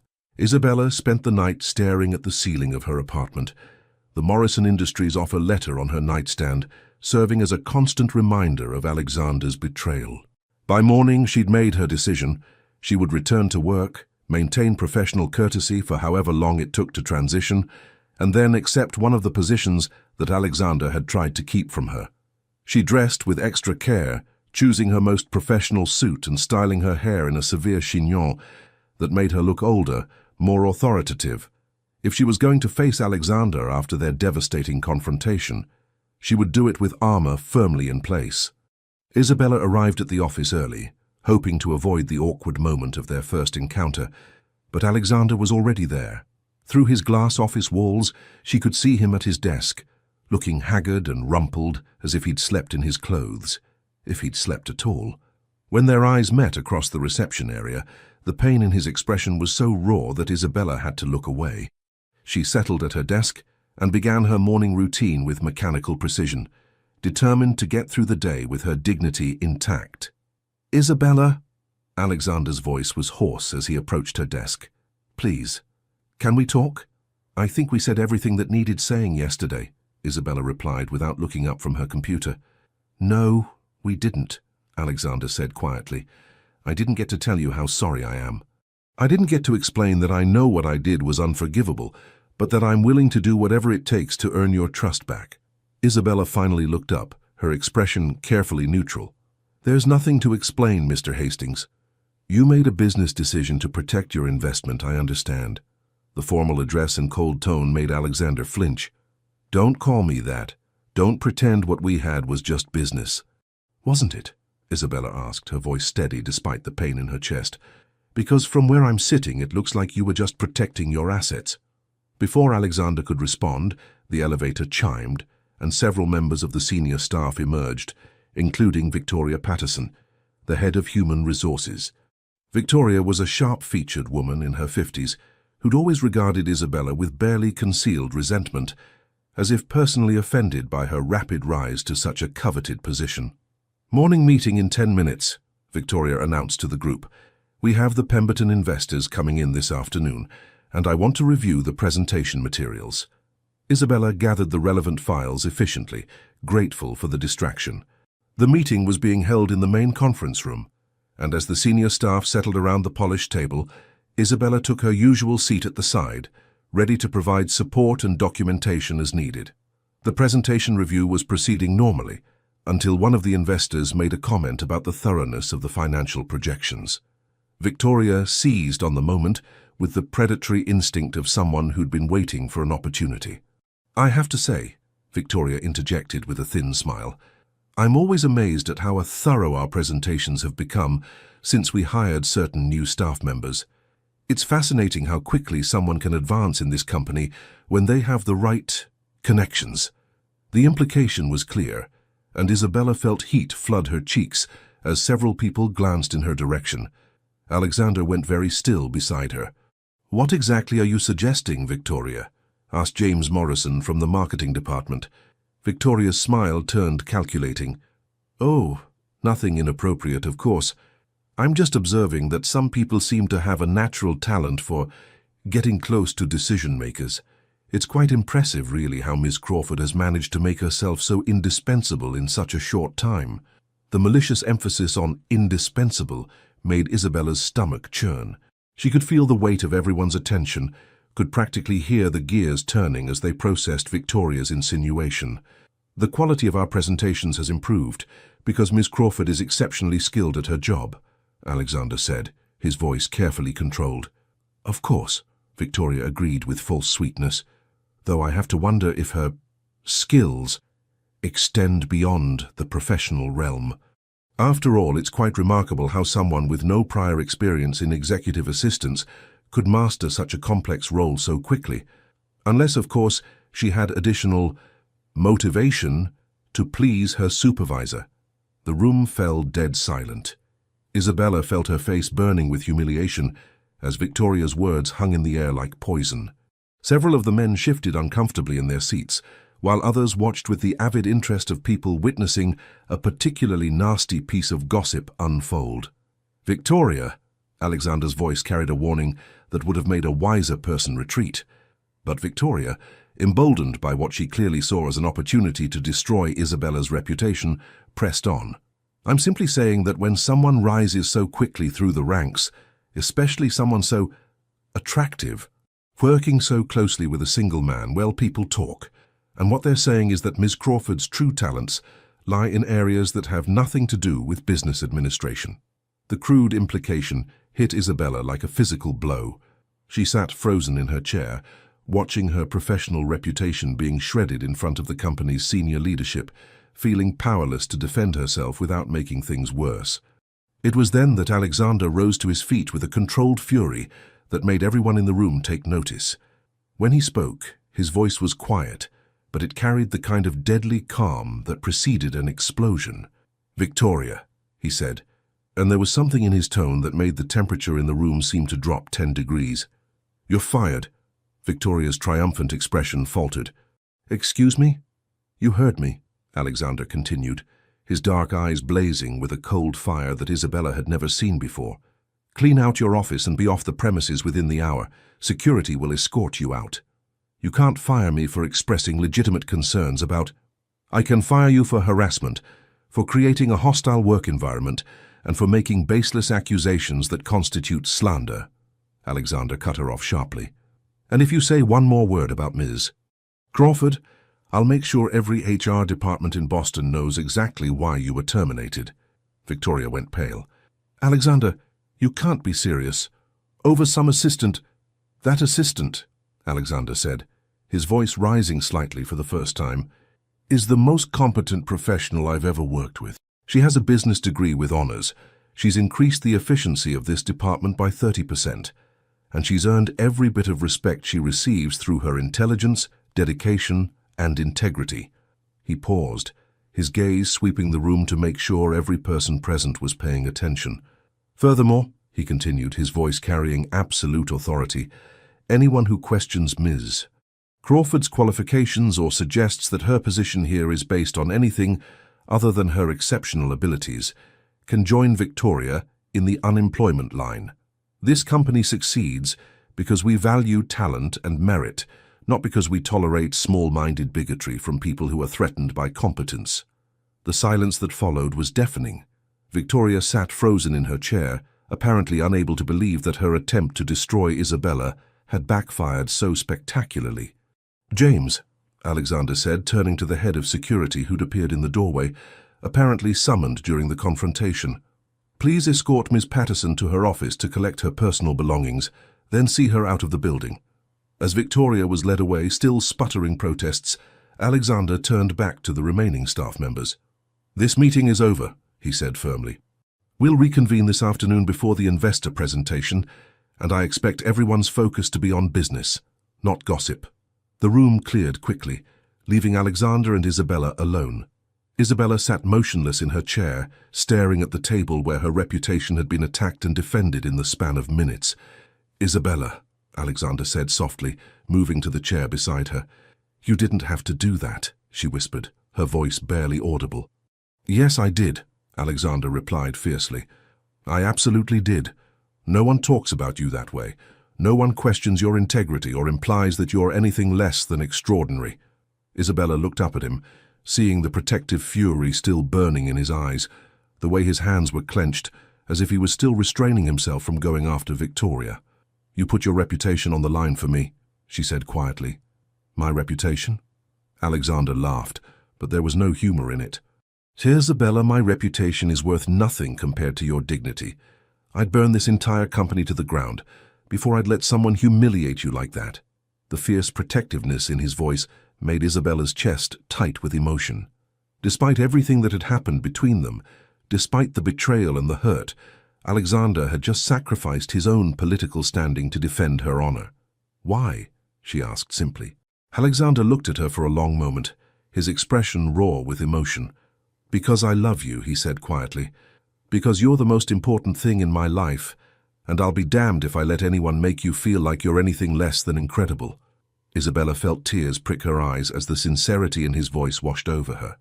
In that moment, seeing the way he'd fought for her without hesitation, she glimpsed the man she'd fallen in love with, the one who would move mountains to protect the people he cared about. But even as her heart warmed at his defense, the memory of those intercepted job offers stood between them like a wall. Love without trust wasn't enough, and Alexander's betrayal had shaken her faith in everything she thought she knew about their relationship. "Thank you," she said softly, standing to leave the conference room, "for standing up for me." "Isabella," Alexander called as she reached the door, "please, can't this be a beginning? Can't we use this to start rebuilding what I damaged?" Isabella paused, her hand on the door handle. When she turned back, her expression was sad but resolute. "You defended my honor today," she said quietly, "but yesterday you betrayed my trust. I don't know how to reconcile those two things yet." With that, she left Alexander alone in the conference room, torn between gratitude for his protection and heartbreak over his deception, unsure whether love could survive when trust had been shattered so completely. 3 days after the confrontation in the conference room, Isabella was still struggling to process the conflicting emotions swirling through her heart. Alexander's fierce defense of her honor had shaken something loose inside her, but the hurt from his betrayal remained like a persistent ache. They had maintained strictly professional interactions since then, polite, efficient, and completely devoid of the warmth that had been building between them.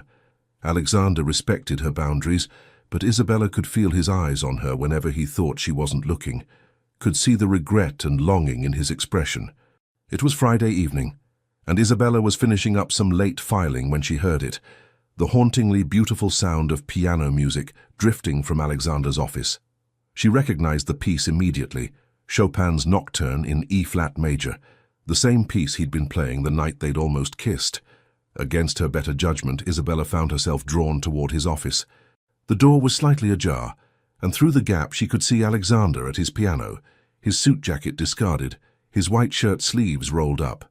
But unlike that first evening, when he'd played with peaceful concentration, tonight his posture spoke of pain.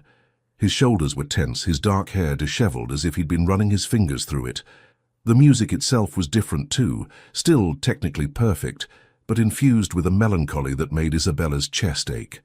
She must have made a sound because Alexander's hands stilled on the keys, and he looked up, his eyes finding hers through the partially open door. For a moment, they simply stared at each other across the distance, both of them trapped by the weight of everything that remained unspoken between them. "I'm sorry," Isabella said quietly, starting to retreat. "I didn't mean to interrupt." "Please don't go," Alexander said, his voice rough with emotion. I was hoping you might hear." Isabella hesitated, torn between her desire to maintain distance and the pull she felt toward this vulnerable side of him that he so rarely showed. "You play beautifully," she said, not moving closer but not leaving either. "My mother taught me," Alexander replied, his fingers absently tracing the keys without pressing them down to make sound. "She said music was the language of the heart, when words weren't enough." Isabella felt something shift in her chest at the raw honesty in his voice. "She sounds wise." "She was," Alexander said softly. "She would have loved you." The simple statement hung in the air between them, loaded with implications about a future that might have been. Isabella felt tears prick her eyes at the wistfulness in his tone. "Alexander," she began, but he shook his head. "I know you don't want to hear this," he said, turning on the piano bench to face her fully. "I know I've forfeited the right to say these things, but I need you to understand something." Isabella remained silent, her heart hammering as she waited for him to continue. "What I did with those job offers was unforgivable," Alexander said, his voice steady, but his eyes bright with unshed tears. I violated your trust. I disrespected your autonomy, and I let my fear make me into exactly the kind of man I never wanted to be. He stood slowly, moving toward her with careful, deliberate steps. But Isabella, you need to know that my feelings for you had nothing to do with keeping you trapped here. I fell in love with you the night you collapsed in my arms, before I even knew your qualifications. I fell in love with your strength, your grace under pressure, your refusal to accept charity even when you were desperate. Alexander stopped just inside his office doorway, close enough that Isabella could see the emotion in his eyes, but far enough to respect her need for space. I love the way you bite your lip when you're concentrating, he continued, his voice growing softer. I love how you always save half your Wednesday cheesecake for later, like you're afraid it might be the last good thing that happens to you. I love that you remember every single person's coffee order and birthday, even the custodial staff that most executives ignore completely. Isabella felt her carefully constructed walls beginning to crumble as Alexander's words washed over her, each observation a reminder of how deeply he truly saw her. I love that you cry at movie commercials, but you never let anyone see you falter in a crisis, he continued. I love your laugh, the real one that you do when something genuinely surprises you. I love the way you make me want to be better than I am. Alexander, stop, Isabella whispered, but there was no real protest in her voice. I can't stop, Alexander replied, his voice breaking slightly, because I need you to know that when I intercepted those offers, it wasn't because I saw you as an asset to be managed. It was because I was terrified of losing the woman I love, and I made the worst possible choice about how to handle that fear. He ran a hand through his hair in that gesture she'd come to adore, his expression anguished. I know I hurt you, he said quietly. I know I betrayed your trust in the worst possible way, but Isabella, I'm asking you not to let my cowardice destroy something that could be extraordinary. Isabella felt tears sliding down her cheeks, despite her efforts to maintain composure. You made me doubt everything about us, she said, her voice barely above a whisper. You made me wonder if any of it was real. It was all real, Alexander said fiercely, stepping closer. Every moment, every feeling, every look between us, it was all real. The only thing that wasn't real was my belief that I had the right to make decisions about your life without consulting you. Isabella looked up into his eyes and saw nothing but raw honesty and desperate hope. How do I trust you again, she asked. How do I know you won't decide what's best for me again? Alexander was quiet for a long moment, clearly wrestling with how to answer a question that went to the heart of everything broken between them. You don't, he said finally. Trust isn't something I can demand or prove with words. It's something I have to earn back through my actions, day by day, choice by choice. He reached into his jacket pocket and pulled out a thick envelope, holding it out to her with hands that trembled slightly. What's this? Isabella asked, though she didn't take it. Copies of every job offer that came in, Alexander said quietly, along with my personal recommendation letters for each company. I called them all this afternoon and explained that there had been a miscommunication, that you're available for interviews whenever you'd like to schedule them. Isabella stared at the envelope, her heart racing. You recommended me to other companies? I told them the truth, Alexander replied, that you're the most talented, dedicated, and intelligent professional I've ever worked with, that any company would be lucky to have you, that they should make their best offers because you're worth whatever it takes to recruit someone of your caliber. Isabella's hands shook as she took the envelope, the weight of it feeling enormous in her trembling fingers. I don't understand, she whispered. Why would you help me leave? Alexander's smile was heartbreaking in its sadness. Because loving you means wanting what's best for you, even if it kills me, even if it means losing you forever. He stepped back, creating more distance between them. I want you to have every opportunity you deserve, he continued. I want you to choose your future, based on what makes you happy, not based on limited options or fear or obligation to someone who let you down. Isabella looked down at the envelope, then back up at Alexander's face, seeing the genuine sacrifice in his expression. And if I choose to leave, she asked softly, then I'll write you the most glowing recommendation in corporate history. I'll help you transition your responsibilities, and I'll spend the rest of my life regretting that I wasn't worthy of keeping you, Alexander said simply. The raw honesty in his voice broke something open in Isabella's chest. This was the man she'd fallen in love with, Not the controlling, fearful version who had betrayed her trust, but the one who would sacrifice his own happiness to ensure hers. "Alexander," she whispered. "I love you, Isabella," he said quietly. "Not the idea of you, not what you can do for me, not the convenience of having you close. I love you, your dreams, your ambitions, your right to choose your own path, even if that path leads away from me." As Alexander turned back toward his piano, clearly preparing to give her space to process his words, Isabella made a decision that surprised them both.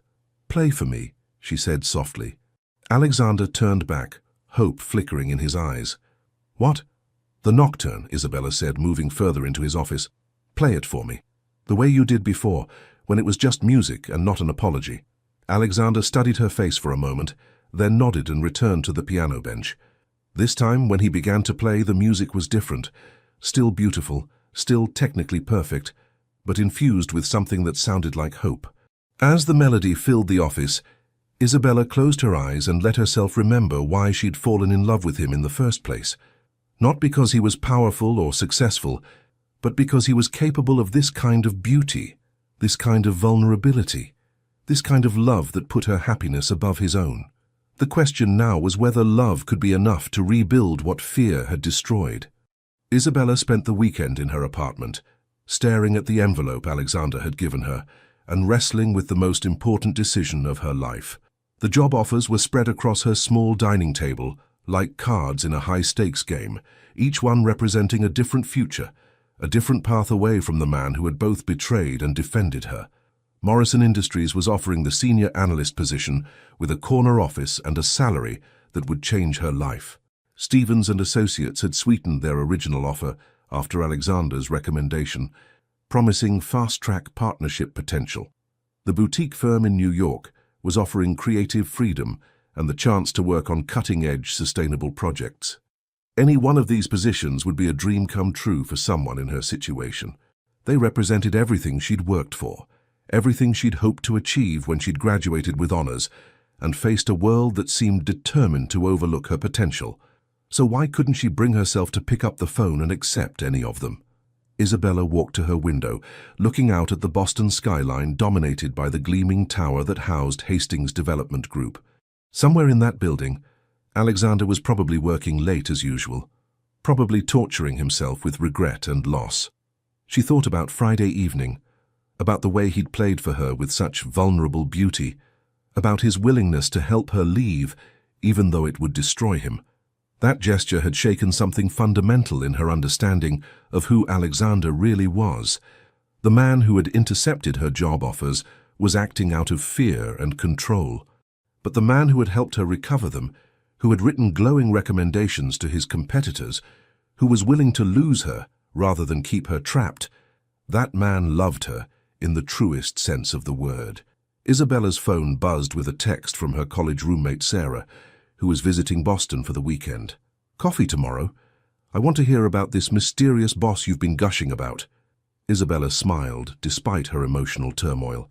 She'd been careful not to reveal too much about Alexander in their conversations, but apparently her feelings had been more transparent than she'd realized. They met at a small cafe near Isabella's apartment, and Sarah took one look at her friend's face and whistled low. "Okay, Spill," Sarah demanded as they settled into a corner booth. "You look like someone who's been put through an emotional blender." Isabella found herself telling Sarah everything: the job offers, Alexander's betrayal, his fierce defense of her, his grand gesture of helping her leave. Sarah listened without interruption, her expression growing more intrigued by the minute. "So let me get this straight," Sarah said when Isabella finished. "This guy made a huge mistake because he was terrified of losing you. Then when you found out, he not only apologized, but actively helped you find better options, even though it meant you might leave him forever." "That's a simplified version. But essentially, yes," Isabella replied. "And you're sitting here agonizing about whether to forgive him because—" Isabella stared at her friend in surprise. "Because he betrayed my trust. Because he made decisions about my life without consulting me. Because he treated me like I couldn't be trusted to make my own choices." "All of which is true," Sarah agreed. "But honey, look at this from another angle. How many guys have you dated who would sacrifice their own happiness to ensure yours? How many would write recommendations to help you leave them? Isabella was quiet, processing her friend's words. I'm not saying you should ignore what he did, Sarah continued gently. But people make mistakes when they're scared of losing something precious. The question is, has he learned from it? And more importantly, do you love him enough to give him a chance to prove he has? That evening, Isabella returned to her apartment with Sarah's words echoing in her mind. She sat at her table, looking again at the job offers, and realized that the answer she'd been seeking wasn't in any of those documents. She loved Alexander. Despite everything, despite the hurt and betrayal, she loved him. And love without the possibility of forgiveness wasn't really love at all. It was just attachment. The question wasn't whether Alexander deserved another chance. The question was whether she was brave enough to take the risk of trusting him again. Monday morning arrived with unseasonable warmth for October, and Isabella dressed with extra care, choosing a soft blue blouse that brought out her eyes and styling her hair in loose waves rather than her usual severe chignon. She looked professional but approachable, confident but not armored. When she arrived at the office, Alexander was already there, as she'd known he would be. He looked up when she approached his door, and she saw the exact moment he registered her changed appearance, hope flickering in his eyes before he carefully schooled his expression to neutral professionalism. "Good morning, Isabella," he said carefully. "Did you have a good weekend?" "Enlightening," Isabella replied, stepping into his office and closing the door behind her. Alexander's eyebrows rose at this departure from their recent pattern of maintaining open doors and careful distance. Isabella approached his desk, pulling out the envelope he'd given her on Friday. She set it down in front of him, noting how his face went carefully blank. "I've made my decision," she said quietly. Alexander nodded, his jaw tight with what looked like preparation for a blow. "I understand. Which offer did you accept?" "None of them." Alexander's head snapped up, confusion replacing his resigned expression. "None of them. Isabella, they're all excellent opportunities." "They are," Isabella agreed, moving around his desk to stand closer to him. "But they're not what I want." "What do you want?" Alexander asked, his voice barely above a whisper. Isabella reached up to cup his face with both hands, feeling him tremble under her touch. "I want to work for a man who challenges me intellectually, who pushes me to be better than I thought I could be, who sees my potential and helps me reach it." Alexander's eyes were bright with unshed tears. "Isabella, I want to work for someone who will defend my honor even when it costs him politically," she continued, her thumbs brushing across his cheekbones. "Someone who will admit when he's wrong and do everything in his power to make it right. I don't deserve, and I want to love a man who's brave enough to let me choose him freely, even when he's terrified I might choose something else," Isabella finished softly. Alexander's breath caught. "Love?" Isabella smiled, feeling the last of her walls crumble as she looked into his eyes. "I love you, Alexander. I love you despite your mistakes, because of your courage to fix them, and for the man I see when you stop trying to control everything." "Isabella," Alexander whispered, his hands coming up to cover hers where they rested against his face. "I'm choosing to stay," she said clearly. "Not because I don't have other options, but because this is where I want to be, with you, learning from you, building something with you." Alexander stood slowly, his hands sliding down to frame her face as he searched her expression for any doubt. "Are you sure?" he asked. "Because once we cross this line, once we acknowledge what this really is, there's no going back to pretending it's just professional." "I'm sure," Isabella replied, rising on her toes to close the distance between them. "I'm tired of pretending I don't love you." "Thank God," Alexander breathed, and then his mouth was on hers. The kiss was everything Isabella had imagined and more, desperate and tender, hungry and reverent all at once. Alexander kissed her like she was the answer to every prayer he'd ever whispered, like she was the missing piece of his soul, finally returned to him. Isabella melted into him, her arms winding around his neck as she poured all of her forgiveness, all of her love, all of her trust into the way her lips moved against his. When they finally broke apart, both breathless, Alexander pressed his forehead against hers. "I love you," he whispered against her lips. "I love you so much it terrifies me." "Good," Isabella replied with a smile that made Alexander's heart skip. "Being terrified means you won't take this for granted." Alexander laughed, the sound rich with relief and joy. Never. I will never take you for granted again. As they stood there in his office, holding each other like they never wanted to let go, both of them knew they'd chosen something precious and rare. They'd chosen to trust in love's ability to heal, to grow, and to transform even the most damaged hearts into something beautiful. Outside the floor-to-ceiling windows, Boston sparkled in the morning sun, and inside Alexander's office, two people who had found their way back to each other, prepared to build a future based on honesty, trust, and a love strong enough to survive anything. The weeks following Isabella and Alexander's first kiss transformed their relationship in ways that surprised them both. During business hours, they maintained an impressive level of professionalism, but there were small changes that sharp-eyed observers might notice. The way Alexander's hand would briefly touch Isabella's when passing documents, how Isabella's smile became particularly radiant when addressing him, the way they seemed to communicate with just a glance across a crowded conference room. Their evenings, however, belonged entirely to them. Alexander had taken to stopping by Isabella's apartment after work with increasing frequency, usually carrying takeout from whatever restaurant he'd researched as her potential favorite. He was building a comprehensive understanding of her preferences with the same methodical thoroughness he applied to his business ventures. "You don't have to keep feeding me," Isabella laughed one Tuesday evening as Alexander unpacked an elaborate spread from a Thai restaurant she'd mentioned loving in college. "Actually, I do," Alexander replied seriously, his dark eyes meeting hers with an intensity that made her pulse quicken. "I have 5 years of ensuring you never go hungry again to make up for. I'm just getting started." The protective determination in his voice made Isabella's chest warm. She was learning that Alexander expressed love through action, remembering details, anticipating needs, creating comfort and security for the people he cared about.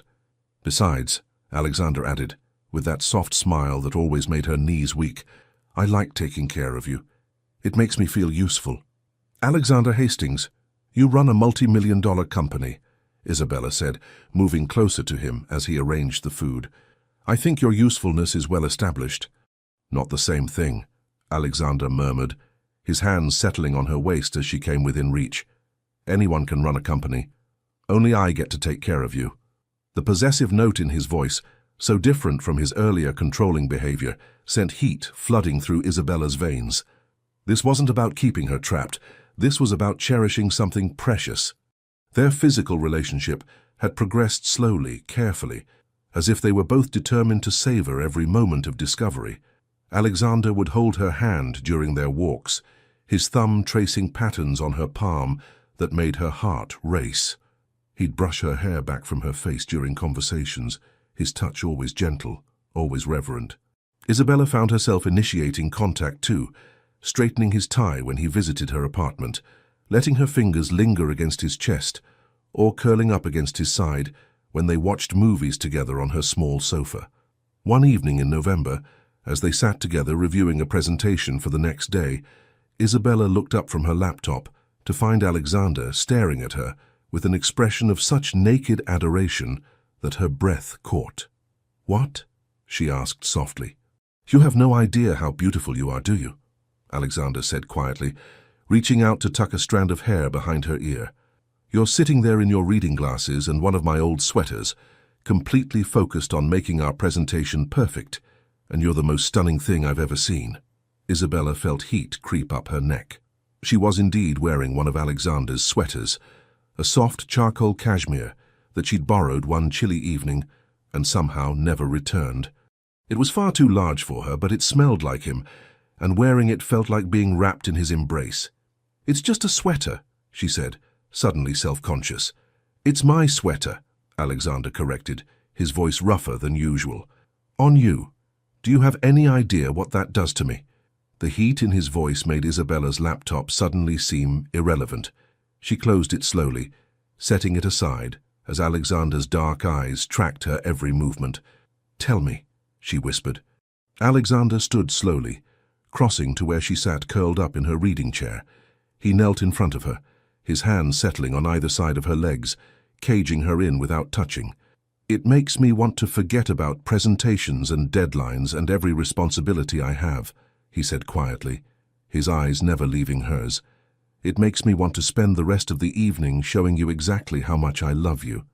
Isabella's heart hammered against her ribs as she reached out to cup his face, feeling the slight roughness of stubble under her palms. "What's stopping you?" she asked softly. Alexander's eyes darkened as he leaned into her touch.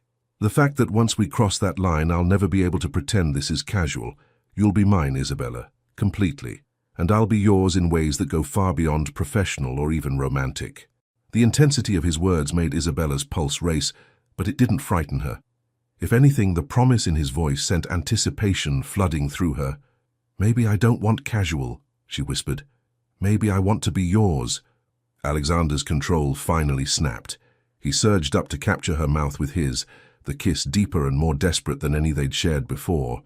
Isabella responded immediately, her hands fisting in his shirt as she pulled him closer. When he lifted her from the chair, carrying her toward her bedroom, Isabella felt her last defenses crumble. This wasn't the calculated seduction she might have expected from a powerful man used to getting what he wanted. This was Alexander surrendering just as completely as she was, both of them vulnerable and desperate for connection. He set her down gently beside her bed, his hands trembling slightly as he framed her face. "Are you sure?" he asked, his voice hoarse with restraint. "Because if we do this, if I make love to you tonight, there won't be any part of me that doesn't belong to you afterward." Isabella answered by rising on her toes to kiss him, pouring all of her love and certainty into the connection between them. When they broke apart, both breathing hard, she smiled against his lips. "Then we're even," she whispered, "because you already own every part of me."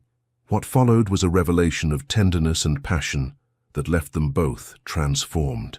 Alexander worshipped her with a reverence that made Isabella feel like the most precious thing in his world, while she discovered a confidence in her own ability to unravel his careful control with just a touch, just a whispered word of love. Afterward, as they lay tangled in her sheets, Isabella traced patterns on Alexander's chest while he played with her hair in the moonlight streaming through her window. "I never believed in soulmates," Alexander said quietly, his voice rough with emotion. "And now?" Isabella asked, tilting her head to look at him. Alexander's smile was soft and wondering. "Now I think maybe the universe was just waiting for me to be worthy of you." Isabella felt tears prick her eyes at the sincerity in his voice. "Alexander, I love you," he interrupted gently. "Not just for tonight, not just until the excitement wears off. I love you in a way that's going to last forever. The kind of love that builds families and grows stronger with time." Isabella's breath caught at the implication in his words. Families. Alexander's hand stilled in her hair as he seemed to realize what he'd revealed. "I mean, if that's something you'd want, eventually, with me." Isabella pushed herself up on one elbow, studying his face in the dim light. She could see vulnerability there, hope mixed with fear that he'd overstepped. "Alexander Hastings," she said softly, "are you talking about forever?" "I'm talking about everything," Alexander replied quietly. "Marriage, children, growing old together. I'm talking about building a life with you that's bigger and more beautiful than anything either of us could create alone." Isabella felt her heart swell with so much love, she thought it might burst. "Yes," she whispered. "Yes?" Alexander's voice was filled with wonder. "Yes to forever," Isabella said, leaning down to kiss him softly. "Yes to everything. Yes to building something beautiful together." As Alexander rolled her beneath him, his eyes bright with joy and love, Isabella knew she'd found her home, not in a place, but in the arms of the man who would love her through every season of their lives. Outside her window, Boston glittered in the darkness, but inside her small apartment, two hearts had found their perfect match, and the future stretched ahead of them like a promise waiting to be fulfilled. 6 months had passed since that transformative night in Isabella's apartment, and their relationship had deepened into something that amazed both of them daily. Alexander and Isabella had mastered the delicate balance of maintaining professionalism at work while nurturing the profound love that had grown between them. Their colleagues had gradually become aware that something had shifted between them, though the exact nature of their relationship remained diplomatically unspoken. What was clear to everyone was that Alexander had become even more protective of Isabella. While she had blossomed, with a confidence that made her contributions to the company increasingly invaluable. Margaret, who had returned from retirement to consult on a special project, watched their interactions with the satisfied smile of someone whose matchmaking instincts had proven correct. "So you two are disgustingly happy," she observed during a coffee break, watching Alexander unconsciously straighten Isabella's collar when he thought no one was looking. "Is it that obvious?" Isabella asked, her cheeks warming. "Honey, that man looks at you like you hung the moon and you practically glow whenever he's in the room," Margaret replied with affection. "It's either love or some very effective vitamins." Isabella laughed, but her attention was caught by Alexander's expression as he ended a phone call at his desk. Something in his face made her heart skip. He looked nervous, almost anxious, in a way she hadn't seen since those early days when they were still figuring out their feelings. "Everything all right?" she asked, approaching his office. "Perfect," Alexander said quickly, then seemed to realize how unconvincing that sounded.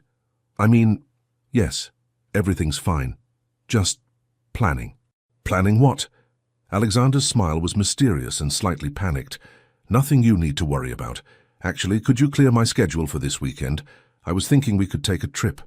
Isabella raised an eyebrow. Alexander was many things, but spontaneous wasn't usually one of them. "A trip? Where?" "That boutique hotel where we had our first business trip together," Alexander said, and now Isabella was certain something was happening. His voice carried an undertone of barely controlled excitement. "I thought it might be nice to revisit some memories." "Alexander, what's going on?" Isabella asked suspiciously. "You're acting strange." "I'm not acting strange," Alexander protested, running a hand through his hair in that gesture that always gave away his nerves. "I'm acting perfectly normal. This is my normal behavior." Isabella studied his face, noting the slight flush in his cheeks, the way he couldn't quite meet her eyes. "You're lying to me." "I'm not lying," Alexander said quickly. "I'm just strategically omitting certain details for optimal surprise impact." Despite her suspicion, Isabella felt her heart warm at his obvious nervousness. Whatever Alexander was planning, it was something that mattered enormously to him. "Should I be worried?" she asked gently. Alexander's expression softened as he finally met her eyes. "No, you should never be worried when it comes to me, Isabella. Everything I do is designed to make you happy." The sincerity in his voice made her chest tight with emotion. "I know," she said softly. "I trust you." Something flickered in Alexander's expression at those words. Relief, gratitude, and something that looked suspiciously like barely contained joy. That Friday evening, they drove to the same boutique hotel where they'd shared their first business trip together, where the air between them had been electric with unacknowledged attraction.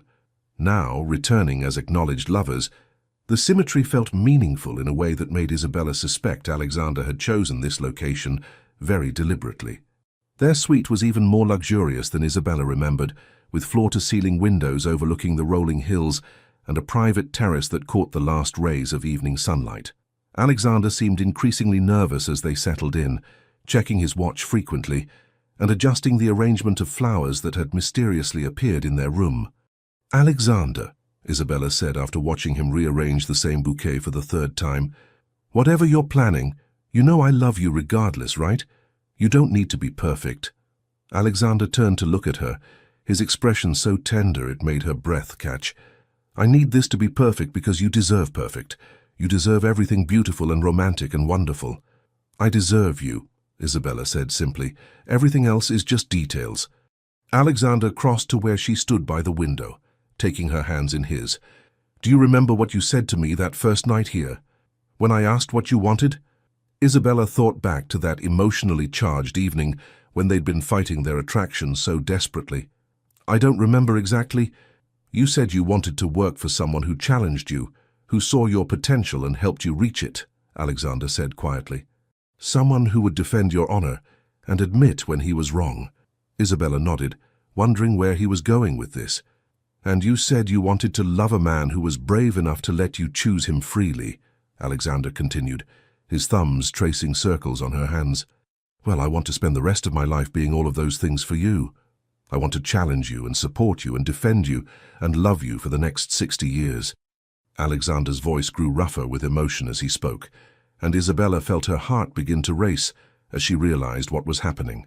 "I want to be the person you choose every morning when you wake up," Alexander said, slowly sinking to one knee while maintaining his hold on her hands. "I want to build a family with you, a life with you, a love that lasts longer than either of us will." Isabella's breath caught as Alexander released one of her hands to reach into his jacket pocket, withdrawing a ring box that made her eyes fill with tears. "Isabella Crawford," Alexander said, his voice steady despite the emotion in his eyes, "you saved my life the night you collapsed in my arms. Not because you needed rescuing, but because loving you taught me what it means to be truly alive. Will you marry me? Will you let me spend forever proving that I'm worthy of the extraordinary woman who chose to love me despite my flaws?" Isabella stared down at the ring, a stunning solitaire that caught the evening light and threw it back in brilliant sparkles. But more importantly, she stared at Alexander's face, seeing the vulnerability and hope and desperate love shining in his eyes. "Yes," she whispered, then louder, with a joy that seemed to bubble up from her very soul. "Yes, Alexander. Yes to everything." Alexander's hands shook slightly as he slipped the ring onto her finger, and when he stood to kiss her, Isabella could taste the tears on both their cheeks. Whether his or hers, she couldn't tell, and didn't care. "I love you," Alexander murmured against her lips. "I love you so much that I can't imagine a future without you in it." "Good thing you'll never have to," Isabella replied, her arms winding around his neck as she kissed him with all the promise and passion and commitment she felt flooding through her heart. Later, as they sat on their private terrace sharing champagne and planning their future, Isabella marveled at the journey that had brought them to this moment. From that first night when she'd collapsed in his arms, through the professional complications and personal revelations, the betrayal and forgiveness, the gradual building of trust, and the explosive recognition of love, every step had led them here. "When did you know?" Isabella asked, settling more comfortably against Alexander's side as they watched the stars emerge in the darkening sky. "Know that I wanted to marry you." Alexander considered this. "Probably that night when I played piano for you, and you asked me what I was thinking about.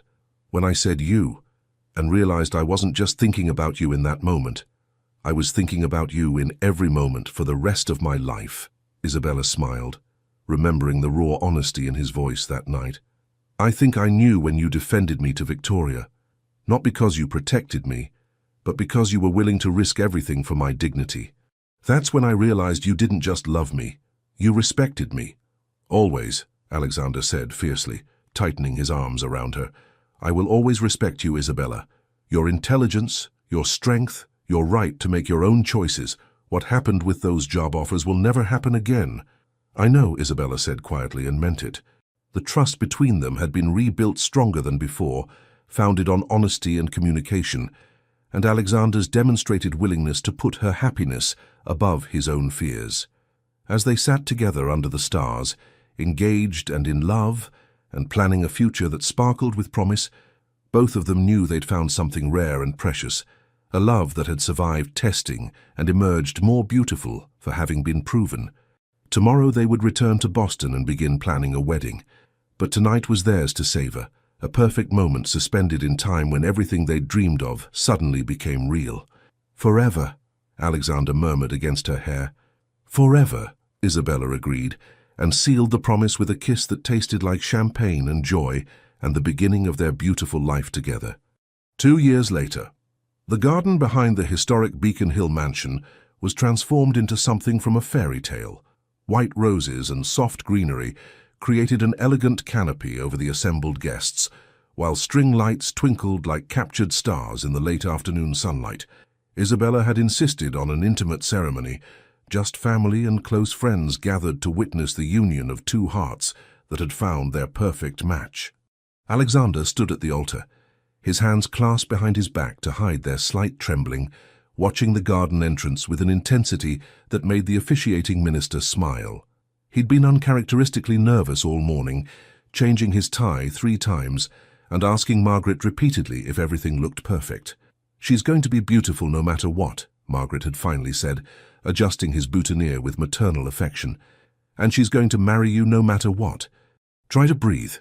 Now, as the string quartet began the opening notes of Canon in D, Alexander felt his breath catch in his throat. Isabella appeared in the garden entrance, radiant in a dress that seemed to float around her like moonlight, and Alexander forgot every word of English he'd ever learned. Isabella's dress was elegant in its simplicity, ivory silk that skimmed her figure perfectly, with delicate lace sleeves that Margaret had insisted added just the right touch of romance. Her hair was swept into a soft updo with a few tendrils framing her face, and she carried a bouquet of white peonies and garden roses that filled the air with their sweet fragrance. But it wasn't the dress or the flowers that made Alexander's heart stop. It was the radiant smile on Isabella's face as their eyes met across the garden, the joy and love and absolute certainty he saw shining there. Isabella walked down the petal-strewn aisle on her father's arm, but her attention was entirely focused on Alexander. He looked devastatingly handsome in his charcoal tuxedo, but what made her chest tight with emotion was the expression on his face. Wonder, gratitude and love so deep it took her breath away. When her father placed her hand in Alexander's, Isabella felt the rightness of the moment settle into her bones. This was what she'd been moving toward her entire life. Not just this wedding, but this man, this love that made her feel complete. "You're breathtaking," Alexander whispered as she took her place beside him, his voice rough with emotion. "You're not so bad yourself," Isabella replied with a smile that made Alexander's heart skip, even as tears of happiness gathered in her eyes. The ceremony itself passed in a blur of words and promises, and rings exchanged with hands that trembled with joy. But the moment that would stay with Isabella forever was when Alexander spoke his personally written vows, his voice steady despite the emotion in his eyes. "Isabella," he began, his gaze never leaving her face, "you saved me in every way a person can be saved. You taught me that love isn't about possession or control, it's about partnership, respect, and the courage to be vulnerable with another person. You made me want to be worthy of the extraordinary woman who somehow chose to love me." Alexander paused, his voice growing rougher with emotion. "I promise to challenge you, support you, and defend you for all the days of our lives. I promise to trust in your strength and wisdom, to celebrate your successes, and to be your safe harbor in any storm. I promise to love you not just for who you are today, but for who you're still becoming." Isabella was crying openly now, no longer caring about her carefully applied makeup, as she listened to Alexander promise her everything she'd ever dreamed of. When it was her turn, Isabella's voice was steady despite her tears. "Alexander, you showed me that love can heal old wounds and create new dreams. You taught me that being cherished doesn't make me weak. It makes me strong enough to cherish you in return. You defended my honor when it cost you, trusted me with your heart when it terrified you, and loved me enough to let me choose you freely." She paused, her hands tightening on his as she spoke the words that came from the deepest part of her soul.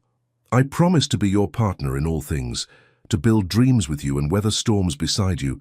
I promise to love your protective heart, challenge your brilliant mind, and remind you daily that you are worthy of every happiness.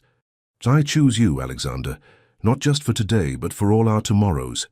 When the minister finally pronounced them husband and wife, Alexander's kiss was tender and reverent, a seal on promises that would last a lifetime.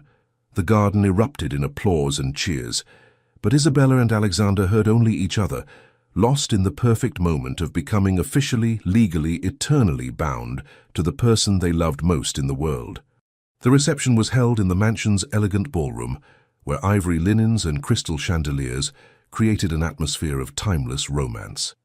Isabella and Alexander moved through their guests like they were floating, hands constantly intertwined, sharing private smiles and stolen kisses between conversations. Margaret, elegant in navy blue and dabbing at her eyes with a lace handkerchief, cornered them during the cocktail hour. "I knew from the first day," she announced, pulling them both into a fierce hug. "I knew you two were meant for each other. Best matchmaking I've ever done, even if you were too stubborn to realize it at first."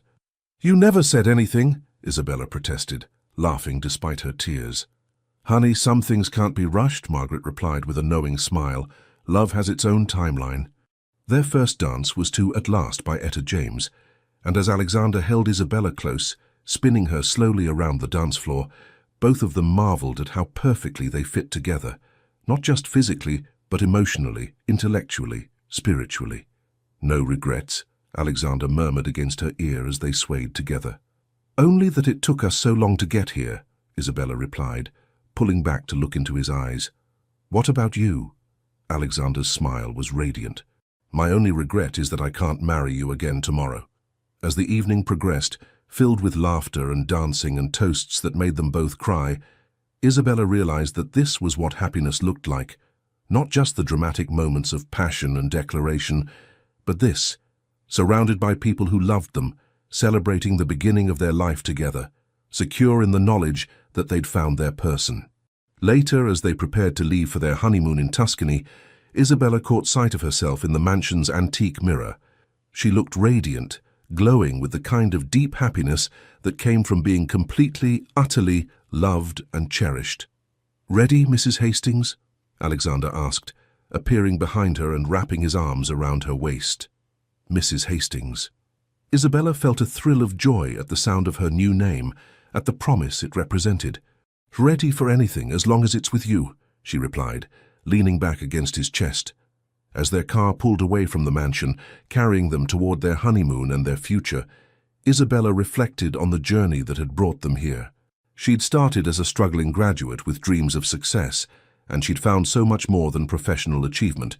She'd found love, partnership, and a man who saw her not as someone to be managed or controlled, but as an equal to be cherished and respected.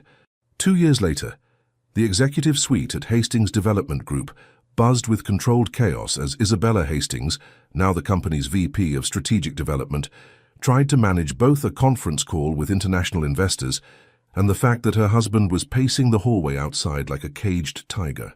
"Gentlemen, as I was saying, the environmental impact studies show that our sustainable housing initiative will reduce carbon emissions by 30% over traditional construction methods," Isabella said into her headset, while gesturing frantically for Alexander to stop his obvious panic pacing where the clients on her video call could see him.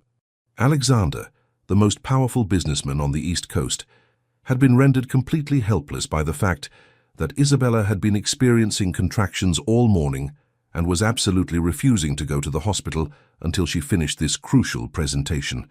The projected completion date accounts for weather variables and supply chain considerations, Isabella continued professionally, even as she gripped the edge of her desk during a particularly strong contraction. Through the glass wall she could see Alexander on his phone, and she could only imagine he was calling every obstetrician in Boston to demand they come to his office immediately. "Alex," she mouthed when he looked her way. "I'm fine." Alexander's expression clearly indicated he thought she was completely insane, but also that he loved her too much to physically remove her from her meeting, though he was obviously considering it. 20 minutes later, Isabella concluded the call with a successful agreement that would fund their largest project to date.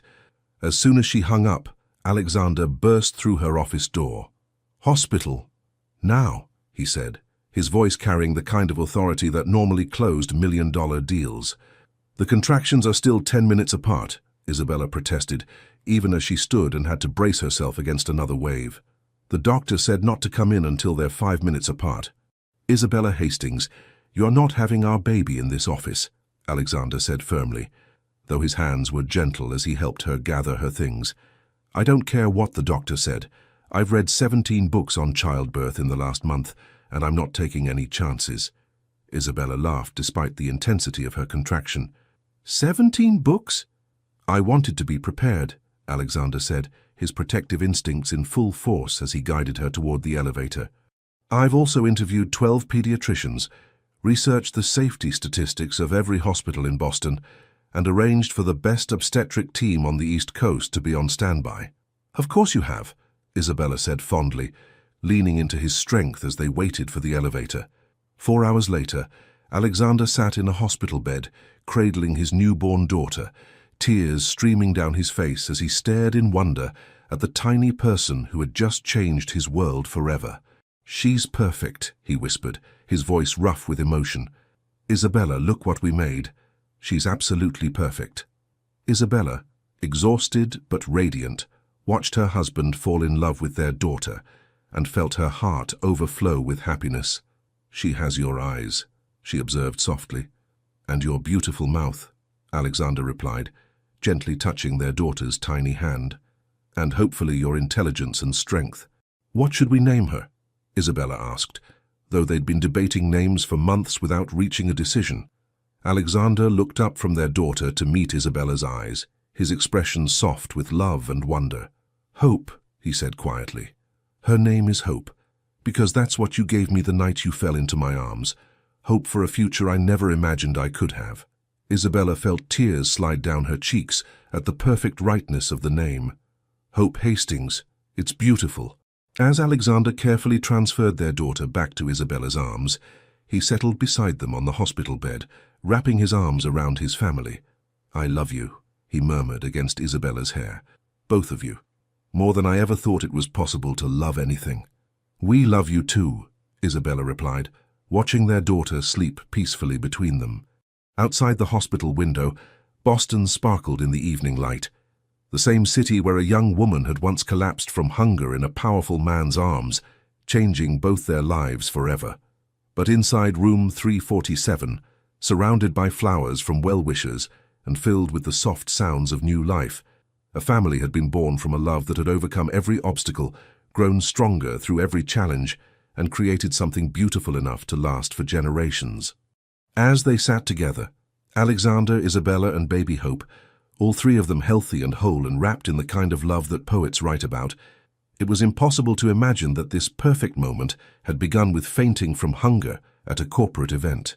But then the best love stories often start with the most unexpected beginnings, and sometimes the heart truly doesn't follow professional rules. It follows its own perfect, chaotic, beautiful path straight to where it belongs. Leave your comment and share this story with someone special. It truly helps us keep bringing new stories to you. And if you want to follow every chapter of this emotional journey, subscribe to the channel and turn on the notification bell. Your support makes all the difference.